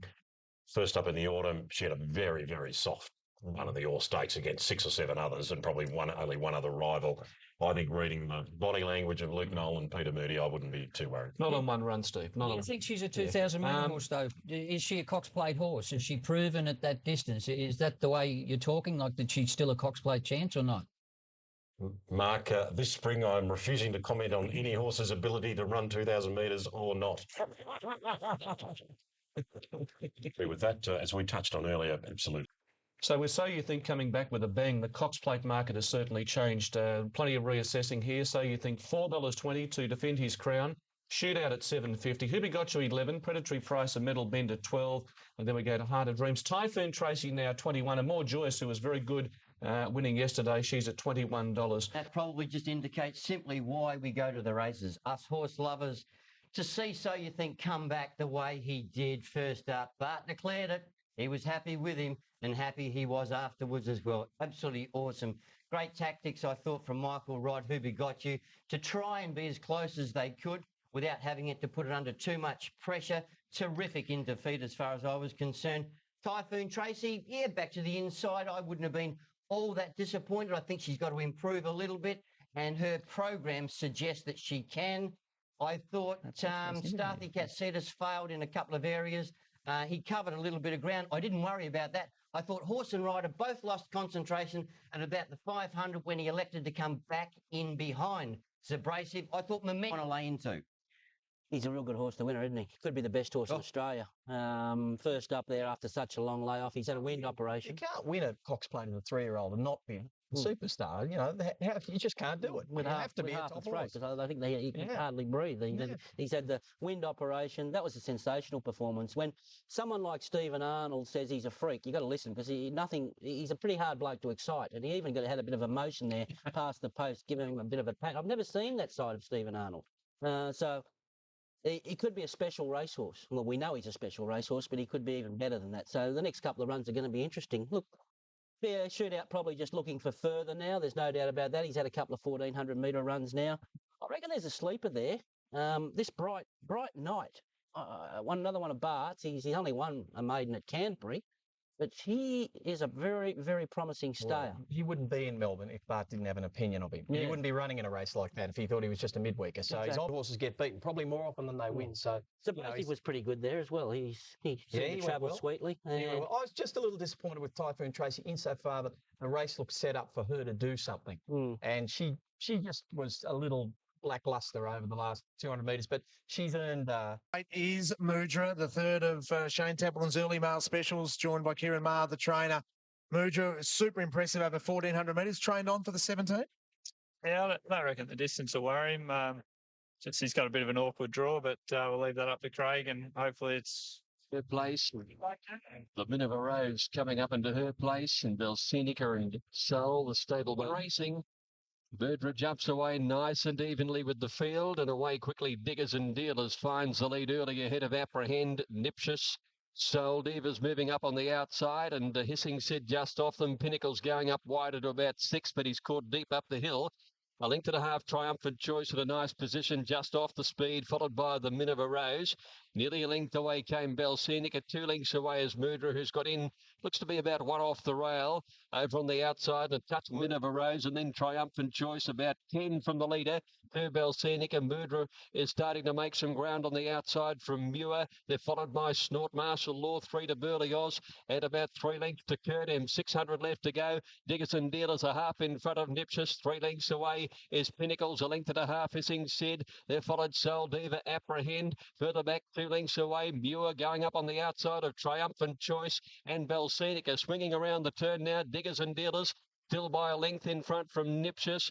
Pinnacles apprehend. Here's Mudra starting to come down the outside now. Diggers and Dealers went to the 200 with Mudra going up strongly, followed by Apprehend, and down the outside came Belsenica. Diggers and Dealers clearly headed by Mudra, who moves away from the field. Apprehend and Belsenica coming home, but it's all Mudra, and Mudra came clear, won it by 3 lengths to Diggers and Dealers. A good job to stay on second, a half Apprehend third, and then came and Soul Diva and the Minerva Rose amongst the tail enders. Well, if we needed confirmation that he's a serious horse, I think we just received it there. A listed race over 1,700 metres, draws the outside, has to go back, a lot of speed on, and Craig set him a task and said, show us how good you are, boy. He went around the whole field, and on the top of the straight, there he is. Well, I said months ago he's the best horse I've seen come out of Warrnambool, and I don't think I'm going to be proven wrong for a while.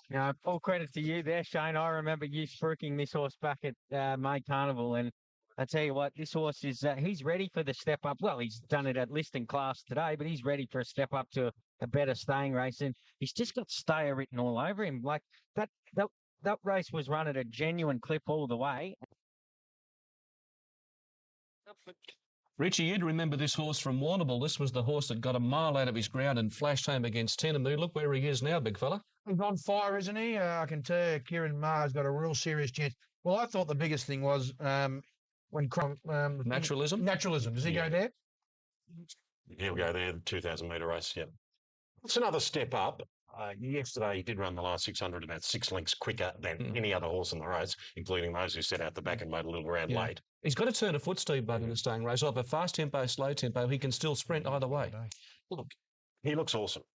But I suppose those last 3 wins have been sort of on the minimum or half over the minimum. He's got to keep doing it. I suppose at this stage, the suspicion is that he probably will, or he can. Would you back him in at short odds in a big feature race at the moment? You probably wouldn't. I probably wouldn't. It's stringing together quite a number of wins, following in the lines of Alfred probably a bit, isn't it? Yeah, look, I think the thing with Kieran Maher now with this horse is trying to qualify him for the Cups. I remember someone saying he reminds us of Alco Pop last year, and boy, oh boy, does he ever. But look, he's a 5-year-old. He's still on the limit in these sort of listed races, so he'd be a long way down the order of entry in a Melbourne Cup. Look, it's a very hard race to qualify a horse for now, the Melbourne Cup. There's only a select few races that get you in it. And if you haven't got an up-and-coming, proven 4-year-old who's qualified, you get into these 5-year-olds that need a bit of time. It's a hard race to get in. I'm pretty excited by the horse. I reckon he's a real good horse on the up. There's only a couple of question marks. Does he go as well at that level when the ground gets really firm? And will he run the full coming into the Melbourne Cup? And what you don't get one to your family, and to you more importantly, have a terrific day for the rest of it. Graham McNeil was here at Sky Channel when we began. He's been a part of the family for so many years. He has nurtured so many careers. Graham, all the very best to you. Tributes have flowed in recent days, but the memories. Hello and welcome to our inaugural edition of Racing Retro, where we review the big day's racing yesterday. Well, like many thousands of fans of Racing Retro around Australia, I'm sorry to learn that you're leaving the show. The show has been very much a part of your life since Sky Racing first went into homes in 1998, and your contribution to the program. Some extraordinary moments there on the show over the last 12 years. And look, whilst I've got a second, I'd just like to Pete on camera. I'm so proud of you, Joe, and I'm so delighted that you're back here in Racing Retro and trying to keep these guys in control. For you. Thank you. Thank you. Thank you for every. Oh, look at that. Look at this. Thanks, Pete. Thank you to all the Sky Channel crew. I mean, this is my family. I say that proudly. Okay. Now, last Sunday in Melbourne, Racing's Night of Nights was staged at Crown Palladium, the Australian Horse of the Year Awards, and it was Typhoon Tracy being crowned Horse of the Year. 2-year-old of the year, Crystal Lily, and as we heard earlier in the news, sadly she's gone amiss for the spring. Faint Perfume was the 3-year-old filly of the year. So you think They'll be nailed on all sides this with 12 minutes away, as you can see on your screen there, for the Sharp Furious Stakes over the 1,400 metres. It's a Group 2 event for the 3-year-old fillies. The Snowden stable still licking their wounds perhaps from 5 now, but a big go. Yes, a little bit of, 5 extra cents there, a bit more of a taste. It's been an on-paces day today. I'm not sure if that has been tempo-related, and there doesn't look to be a lot of speed on paper, but they have announced it more strawberry. Here's the first one to come up. Ellen Barry coming up. They're set and they're off. Racing, Divorces jumped out very quickly and took the early lead. More Strawberries jumped fast and she's pressing forward now to take over. So it's More Strawberries in front from Ellen Barry and Divorces. Then Amber's while settling back along the inside, followed by Ream, and further back was Slow the Flow Bombay. And Parables, the favourite, has gone back to last and settles about 8 lengths off the leader, which is More Strawberries, who finds herself in front today and running out of the chute onto the course proper. Nash slowing them down and led by 3/4 on More Strawberries from Ellen Barry. Amber's Waltz is running third, Divorces is fourth, and then Ream followed by Slow the Flow, and then Parables back near the tail and Bombay's on the inside of it. So they're running this race at a very different tempo to the Silver Shadow a couple of weeks ago. This is a trot and canter for the leader so far, More Strawberries, leading out by 3/4 Ellen Barry. Then Amber's Waltz, followed by Divorces, now starting to edge out 3 wide. Ream was next, followed by Slow the Flow.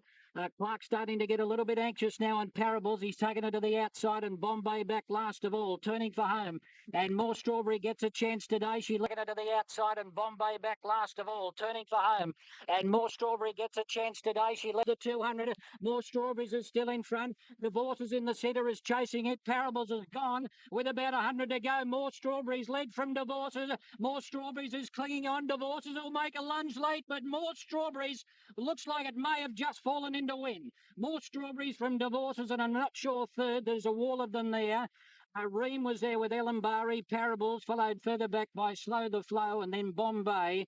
And Amber's. One might argue that the tempo-related fears of those who back the favourite Parables have come to fruition. Nashra Willa, and in the end, beating home, I think, both the Snowden runners, just hanging on there. More Strawberries in a tight finish. Sharp Furious Stakes taken out by that wonderful little 3-year-old filly. More Strawberries, bigger things. When its first race, wasn't it? More Strawberries, about $4.60 into $4 in betting. Divorces and Parables, the costly. And up front continues there in the Furious Stake with More Strawberries. Yeah, well, Parables was out in the wrong part of the track, but they absolutely walked there. They went 50.65 for the first 4 furlongs, and some races they were going 47.6. So, it just put it on for the winner. Admittedly ridden upside down, but she. The feats of her star older stablemate. Oh, no, she's no more Joyous. She was handed that race yesterday. It was a fair income gift. The pattern had been set in concrete by this stage of the day.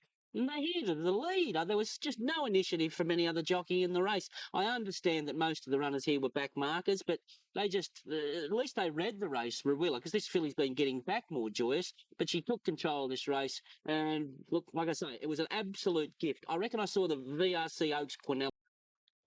The Chelmsford greets the first leg of the quadrilla here at Royal Randwick. It is one of the big ones, the Group 2, and let's get busy with, from the top, having a look at where Thesio stands and betting. It has been a day of rock and roll, as Gay Waterhouse said. Richie into $2.70. Gay Waterhouse looking for a treble.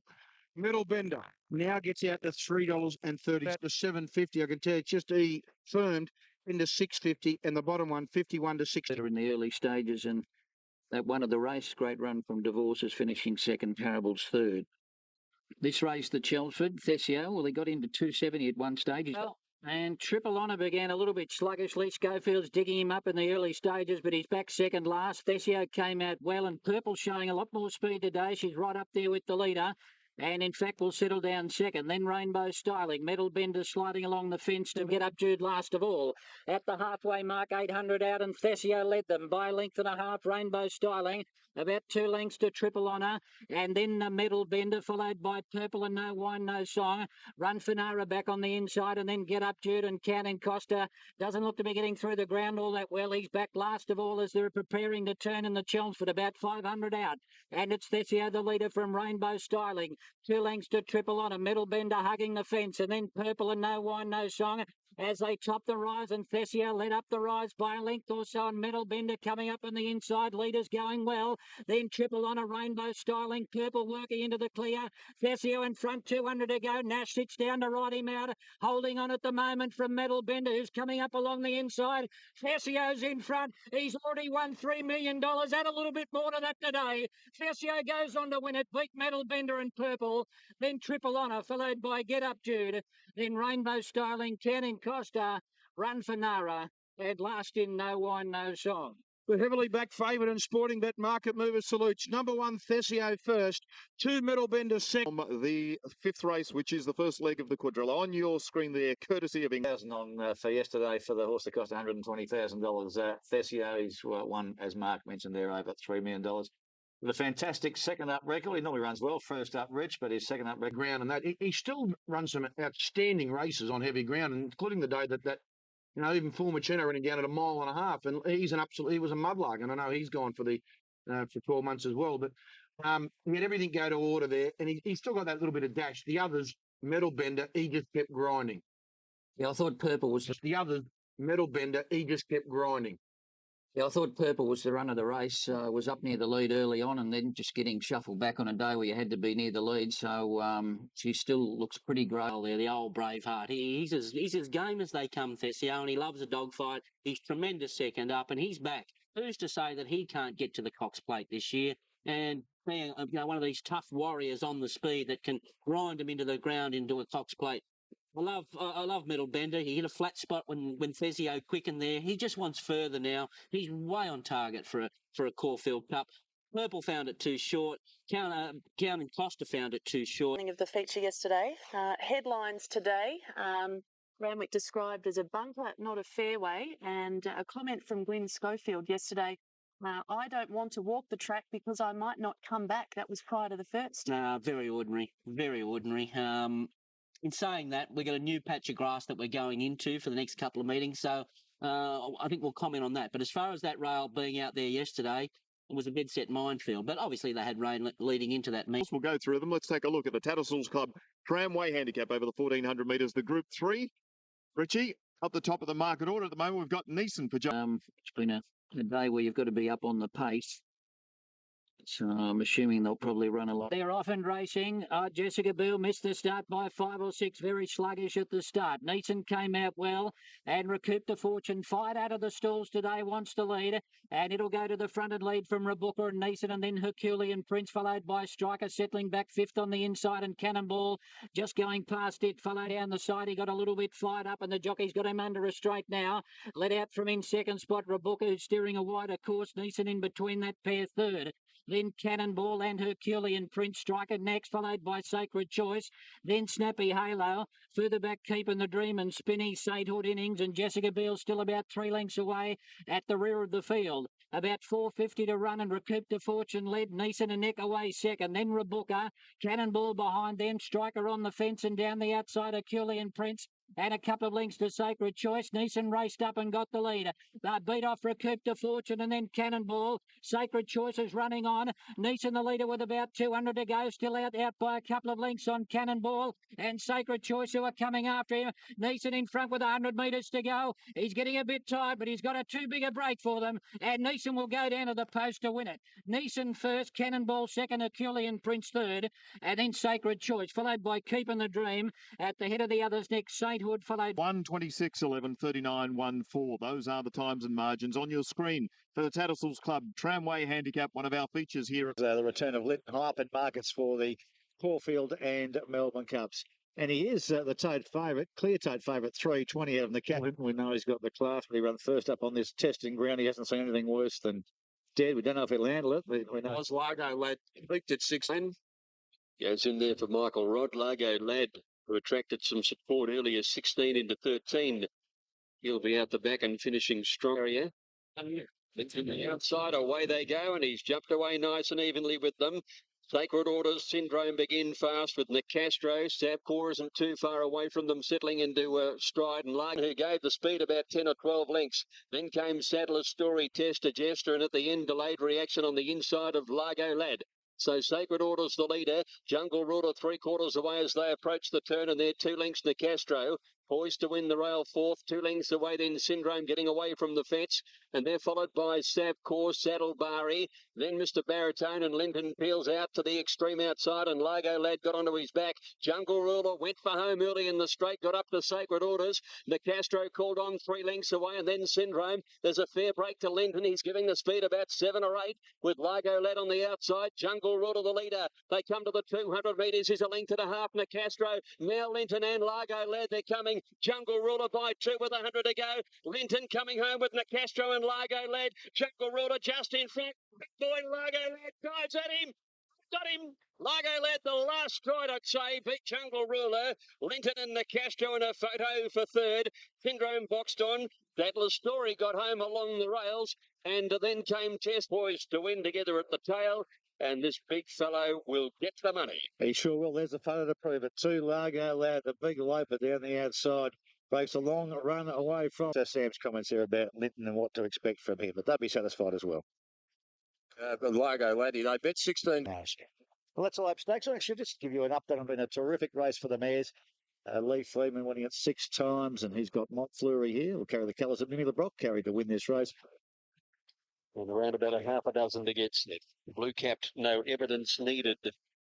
Moved up into the stalls. Living Sin is in there away and racing, and a pretty good start too. And Living Sin first out. Away quickly, Small Minds, and also Irish Lights is up there settling third. Rhythm in Paris pushing up on the insiders with them. Then Two Hills next on the outside. About a length and a half away came Lady Lynette. They're followed by No Evidence Needed, Montfleury. A further length in the field response, about 10 from the leader. And they're followed by Believe and Achieve over on the inside of Silent to Surround. A length further back is Dariana, and 2 lengths to My Emotion. Strung out at the 900 metres, and the speedy Live-In Sin by 2 lengths. In second place in Small Minds and Nick Two Hills. About 2.5 away is Irish Lights fourth, and she's followed Rhythm in Paris, who's got away from the rail. Montfleury's next on the inside, and they're trailed then by, on the outside of those horses, is Lady Lynette as they swing around the turn. Behind them, No Evidence Needed. Response peeling to the outside, and then came Believe and Achieve as they set sail for home, and Silence around well back with My Emotion. Live in Sin led around the home turn from Two Hills. Irish Lights the outside. Down on the inside, Small Minds is boxing on. Let's see Response. She's got a lot of work to do from there. Lady Lynette is out there with her, and Rhythm in Paris boxing on at the 200. Here comes Irish Lights out after Live in Sin. Then No Evidence Needed, and Response was next. It's Live in Sin kicking Irish Lights. No Evidence Needed. It's Live in Sin. No Evidence Needed. Response lifting late. No Evidence Needed. Hit the lead in the middle, and No Evidence Needed just wins it from either Response or Live in Sin, who kicked well, and then Lady Lynette. Believe and Achieve, followed by Montfleury.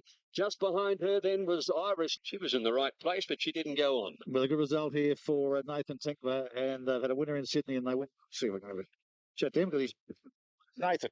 Congratulations there for Padnack Farm. Good to see Nathan Tinkler at Flemington yesterday to see No Evidence Needed for James Winks at the bookie. I've been right. We look the Danehill Stakes coming up. What a lineup here, first leg of the quaddy.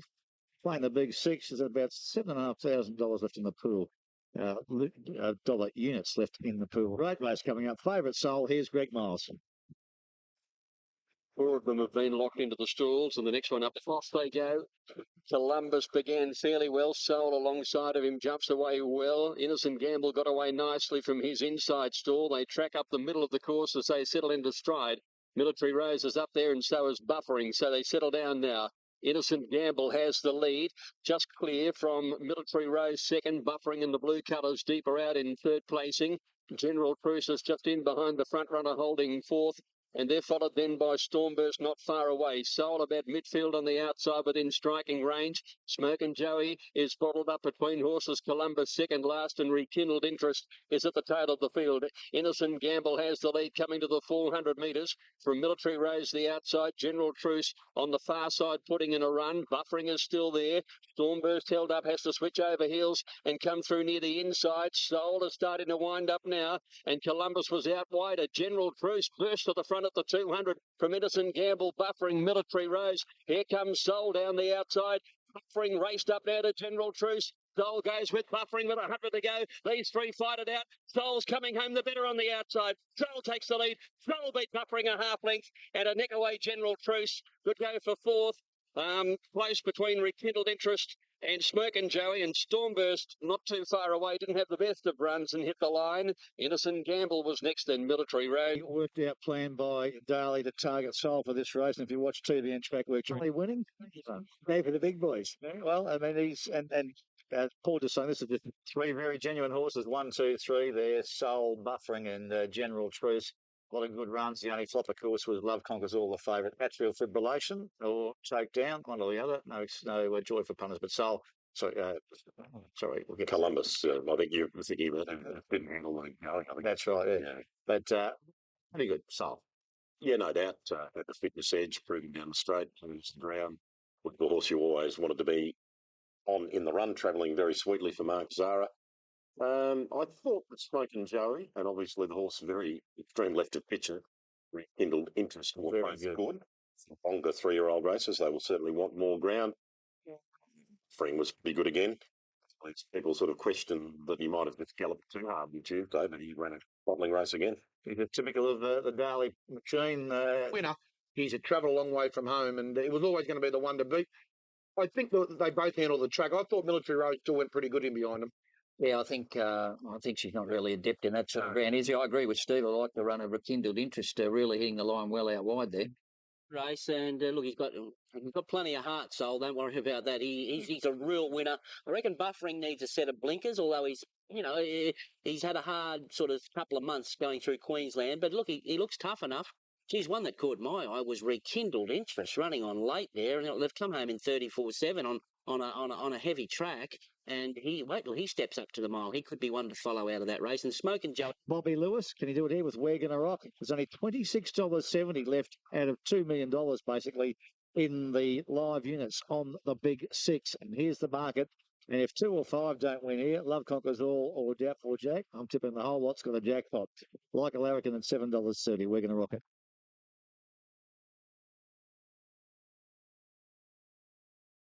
Aquanita, Light Fingers, Lord, Rain Lover, Comic Hook, Tobin Bronze.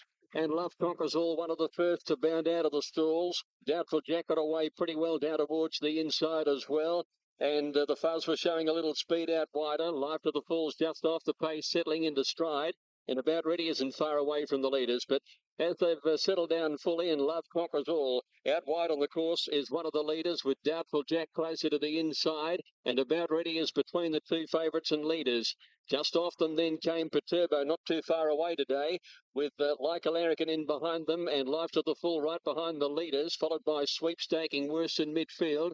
Out wider is Wagon a Rock. He's within striking range. Beltoire is behind him, and the Fuzz is last. They're coming to the 400 metres now. About Ready narrowly from Doubtful Jack. Love Conquers All's off the bit here. Cassidy's had to pull the whip. He's battling at the moment up the straight. And now Wagon a Rock's coming with his run from Perturbo, and Beltoire right down the outside. Doubtful Jack hits the lead from About Ready at the 200 metres, and they're clear from Beltoire, running on fairly well. But Doubtful Jack at the 100 metres, 3 lengths in front of Beltoire and About Ready, and Doubtful Jack beaten at Flemington as well. He beats Beltoire by 3. About Ready ahead third.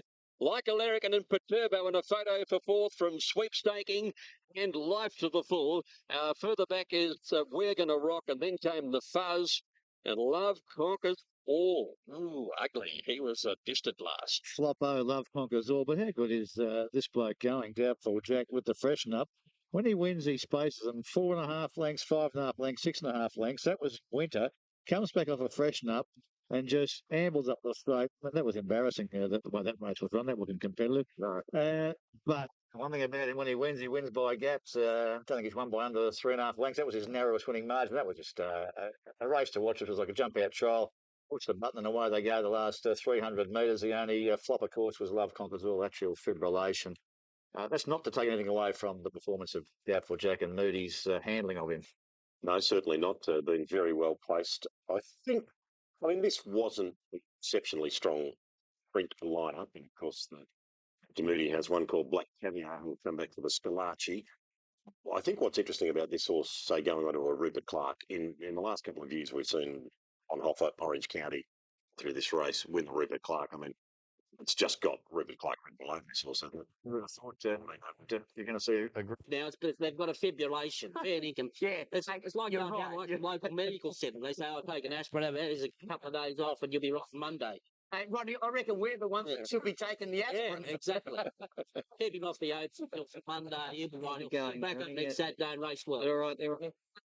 Give that up, you punters. We'll let Ronnie.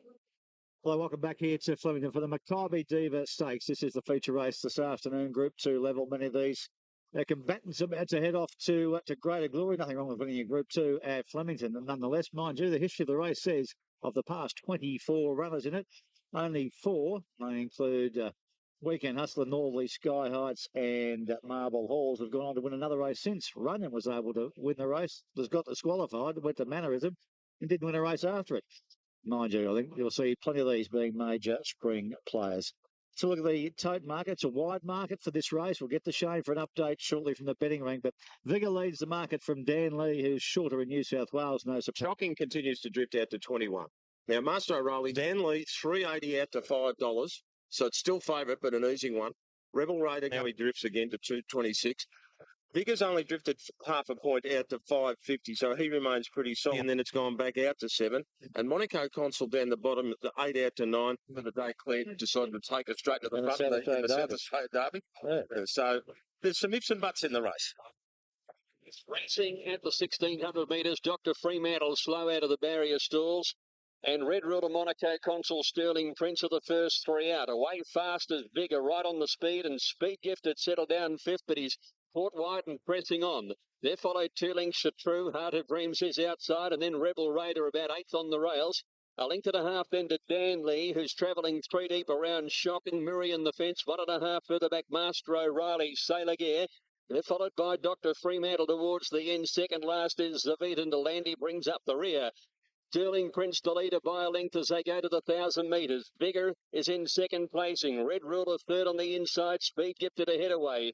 2.5 lengths away. Monaco Consul 5th, and then Heart of Dreams. He's out 3 wide, being followed by Chartreux. Rebel Raider on the fence. 1 further back is Danley. Then a length away is Murray and Shocking, followed by Master O'Reilly. A long way back, Taylor Gear, followed by Zavit, and then Dr. Fremantle and Delandy last, about 12 first to last. 600 left to go. Sterling Prince only narrowly from Vigor on the outside, and Speed Gifted a little wider out, and then Heart of Dreams, Red Ruler, Monaco Consul ridden along. On the outside, Danley as they swing for home, and further back is Chartreux, Rebel Raider near the inside, and then came Shocking and Sailor Gear. Passing the 400 metres, and Vigor rushed to the lead now. Speed Gifted goes with him, and Heart of Dreams. Ollie's starting to wind him up now. And they're clear from Shocking running on, and then Van Lee. Heart of Dreams got up level with Vigor. Here comes Shocking on the outside. Vigor, Heart of Dreams, and Shocking. Racing up to Heart of Dreams and Vigor. Shocking the cup winner. What a great performance. Shocking wins it by a half. Heart of Dreams. 3/4 Vigor third. Danley ran fourth. Then Sailor Gear, Monaco Consuls event. Sterling Prince, followed by Dr. Fremantle, Red Ruler, Speed Gifted, top out of it, followed by Chartreux, and back behind those is Murray and Master O'Reilly, Rebel Raider, and Delandy at the tail of the field. Well, he's got 6 kilos more in the Melbourne Cup this year than last year. On that performance, he's a 6 kilo better horse. He lined them up top of the straight, runs past him. He doesn't win second up normally. He's come back in brilliant form, this horse. I have to watch the replay many times. Went off from second up, but that's the first time he's been second up at Flemington. And he's unbeaten here. He's one of those dulcify type horses. He just loves it here on his home track at Flemington, Sammy, and you can see it about the two. You said during the week you'd be pleasantly surprised if he won. Are you pleasantly surprised? Yeah, amazing. I guess you just had to be there. Well, you were there. Yeah. Well, I am. Look, I mean, it's a hard ask. He is unbeaten at Flemington. He is going better than he was last year. But, you know, I thought it was a bit of a hard ass second up over a mile here, to tell you the truth. He doesn't do this early in preparations, though, does he? Obviously, he's in the zone, this prep. Yeah, he sure is. It's got to be a 6 kilo better horse this year than last to defend his cup crown. He's lightly raced. He's 12 months older, but he's certainly shown he's come back better. And when you lined him up top of the stroke, you knew he was going to be there, didn't you? Yeah, you certainly did. Yeah, it was excellent. What's the path now, Tim? If there's any deviation to what you'd like to take in a Cox Plate or something like that? I know it's not a Flemington. Yeah, well, that's not at Flemington, you know. Maybe you'll see him at Flemington right the way through as much as we can. But certainly Cox Plate is on the radar, but, he's not a really flash Moonee Valley horse, but gee whiz, he's going good. Sure. Is he a different horse's preparation, though? I mean, has he fully matured now? Yeah, he has. He switched on. He was messing around last year, and he's fair dinkum now. I'm looking forward. No, Kevin Aaron. This is a darn good horse. A really good style, we know that. But, gee, I reckon, to my eye, Sam, he's even better this year. He looks a better horse. Different horse. He switched right on, and he knows what his job is. And, he showed that today. He travelled up nicely. I was really happy through the going. And once I pulled him out, he's got that good turn of foot, and he keeps going. And, he's 4 from 4 at Flemington. He loves the place. Does he feel a different? Well, great performance, all right, by Shocking. Great story for Lawrence Seals. Wheeling $45,000, ready to run sale thereafter to Lawrence for 64th. Like he made the 19,000, to be happy. Not so much when you put down 4.4 million in prize money thereafter, but and Lawrence Seals has also bought the mother too of Shocking for not much money. That's right. He's bought the mother, and she was up Big Crow again this year. Why not? What's the replay here, Steve? I think it's pretty what you get here. Winner, too good. Yeah, I think so. It's certainly an outstanding performance. I think Heart of Dreams, interesting, always produces his absolute big third up. It's run very well. He's Underwood Stakes again. That's his go. I think it was terrific. Work early race them. Did a lovely Burn Smother from Michael Rodd. Dan Lee, just fair. I'm not sure what to make of Dan Lee. He's won a mile race. Shot Monaco Consul interference. A few didn't handle the ground. The speed gifted pulled up with a breathing problem. But Rich, as you watch that replay, I mean, you can analyse it and run it many times, but the winner will still be the same. Oh, no doubt in the world. We saw it Shocking, did not. I remember, Craig, we had lunch with Cav. I think it was For years, there's only been 2 horses win the Melbourne Cup with more than 56. Makybe Diva. Interesting one. He was forced to win the Melbourne Cup and come back and win the Makybe Diva. Yeah, but thanks to you guys for ruining my Father's Day. I was enjoying the day until I spoke to you, Dean Mayers. Thank you. I mean, they're all points of interest, aren't they? I mean, and I'm a pocket for doing it, but I read during the week somewhere I've done a terrible race with Makybe Diva when you look at the last 7 years. I mean, well, hang on, look at the last 10, and then you get Sky High, it's Northerly. We've no gentleman Makybe Diva and 1-8 Springs win Caulfield Cups and Cox Plate. You guys and your stats, the Lexus was always a bad race for the Melbourne Cup horse, and they can't do this and they can't do that, but invariably they do, sooner or later. Okay, in the Melbourne Cup, and I think he's pretty excited about it. Here's Michael. The fence playing at Flemington yelling out, fishing rod, as he reeled in rocking. Michael just loved it. Melbourne Cup. Yeah, he's certainly back big time there, Levi. What is the plans as far as his program is leading into, well, what looks like his second shot at a Melbourne Cup? Yeah, he's going to have a different program this year to what he had last year. He's going to go to the Underwood and then the Turnbull. And from there, that's going to decide whether he goes to the Cox Plate or to the Caulfield Cup. Well, the Cox Plate should be firmly on his agenda, you would think, Richard, after that performance yesterday. He's a lot sharper this time in. Yeah, indeed he is. And that was an outstanding run. You could only be absolutely delighted with the horse the way he's going. Look, the only negative you can bring out of it is that race, the old Craigley Stakes and the Makybe, is now the Makybe Diva. It is a noted hoodoo race. Yeah. You win it. Not many go on and win much in the spring.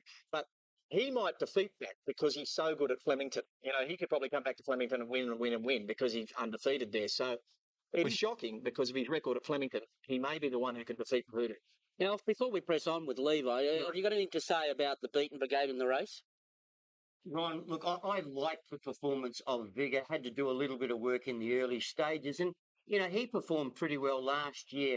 And I'm certain that he's got the Caulfield Cup on his agenda this year. He didn't get a run in it last year, unfortunately, because of circumstances. I did like his performance. Heart of Dreams probably goes to the Underwood and obviously very suited at that too. But again, he had to do a touch of work in the early stages as well.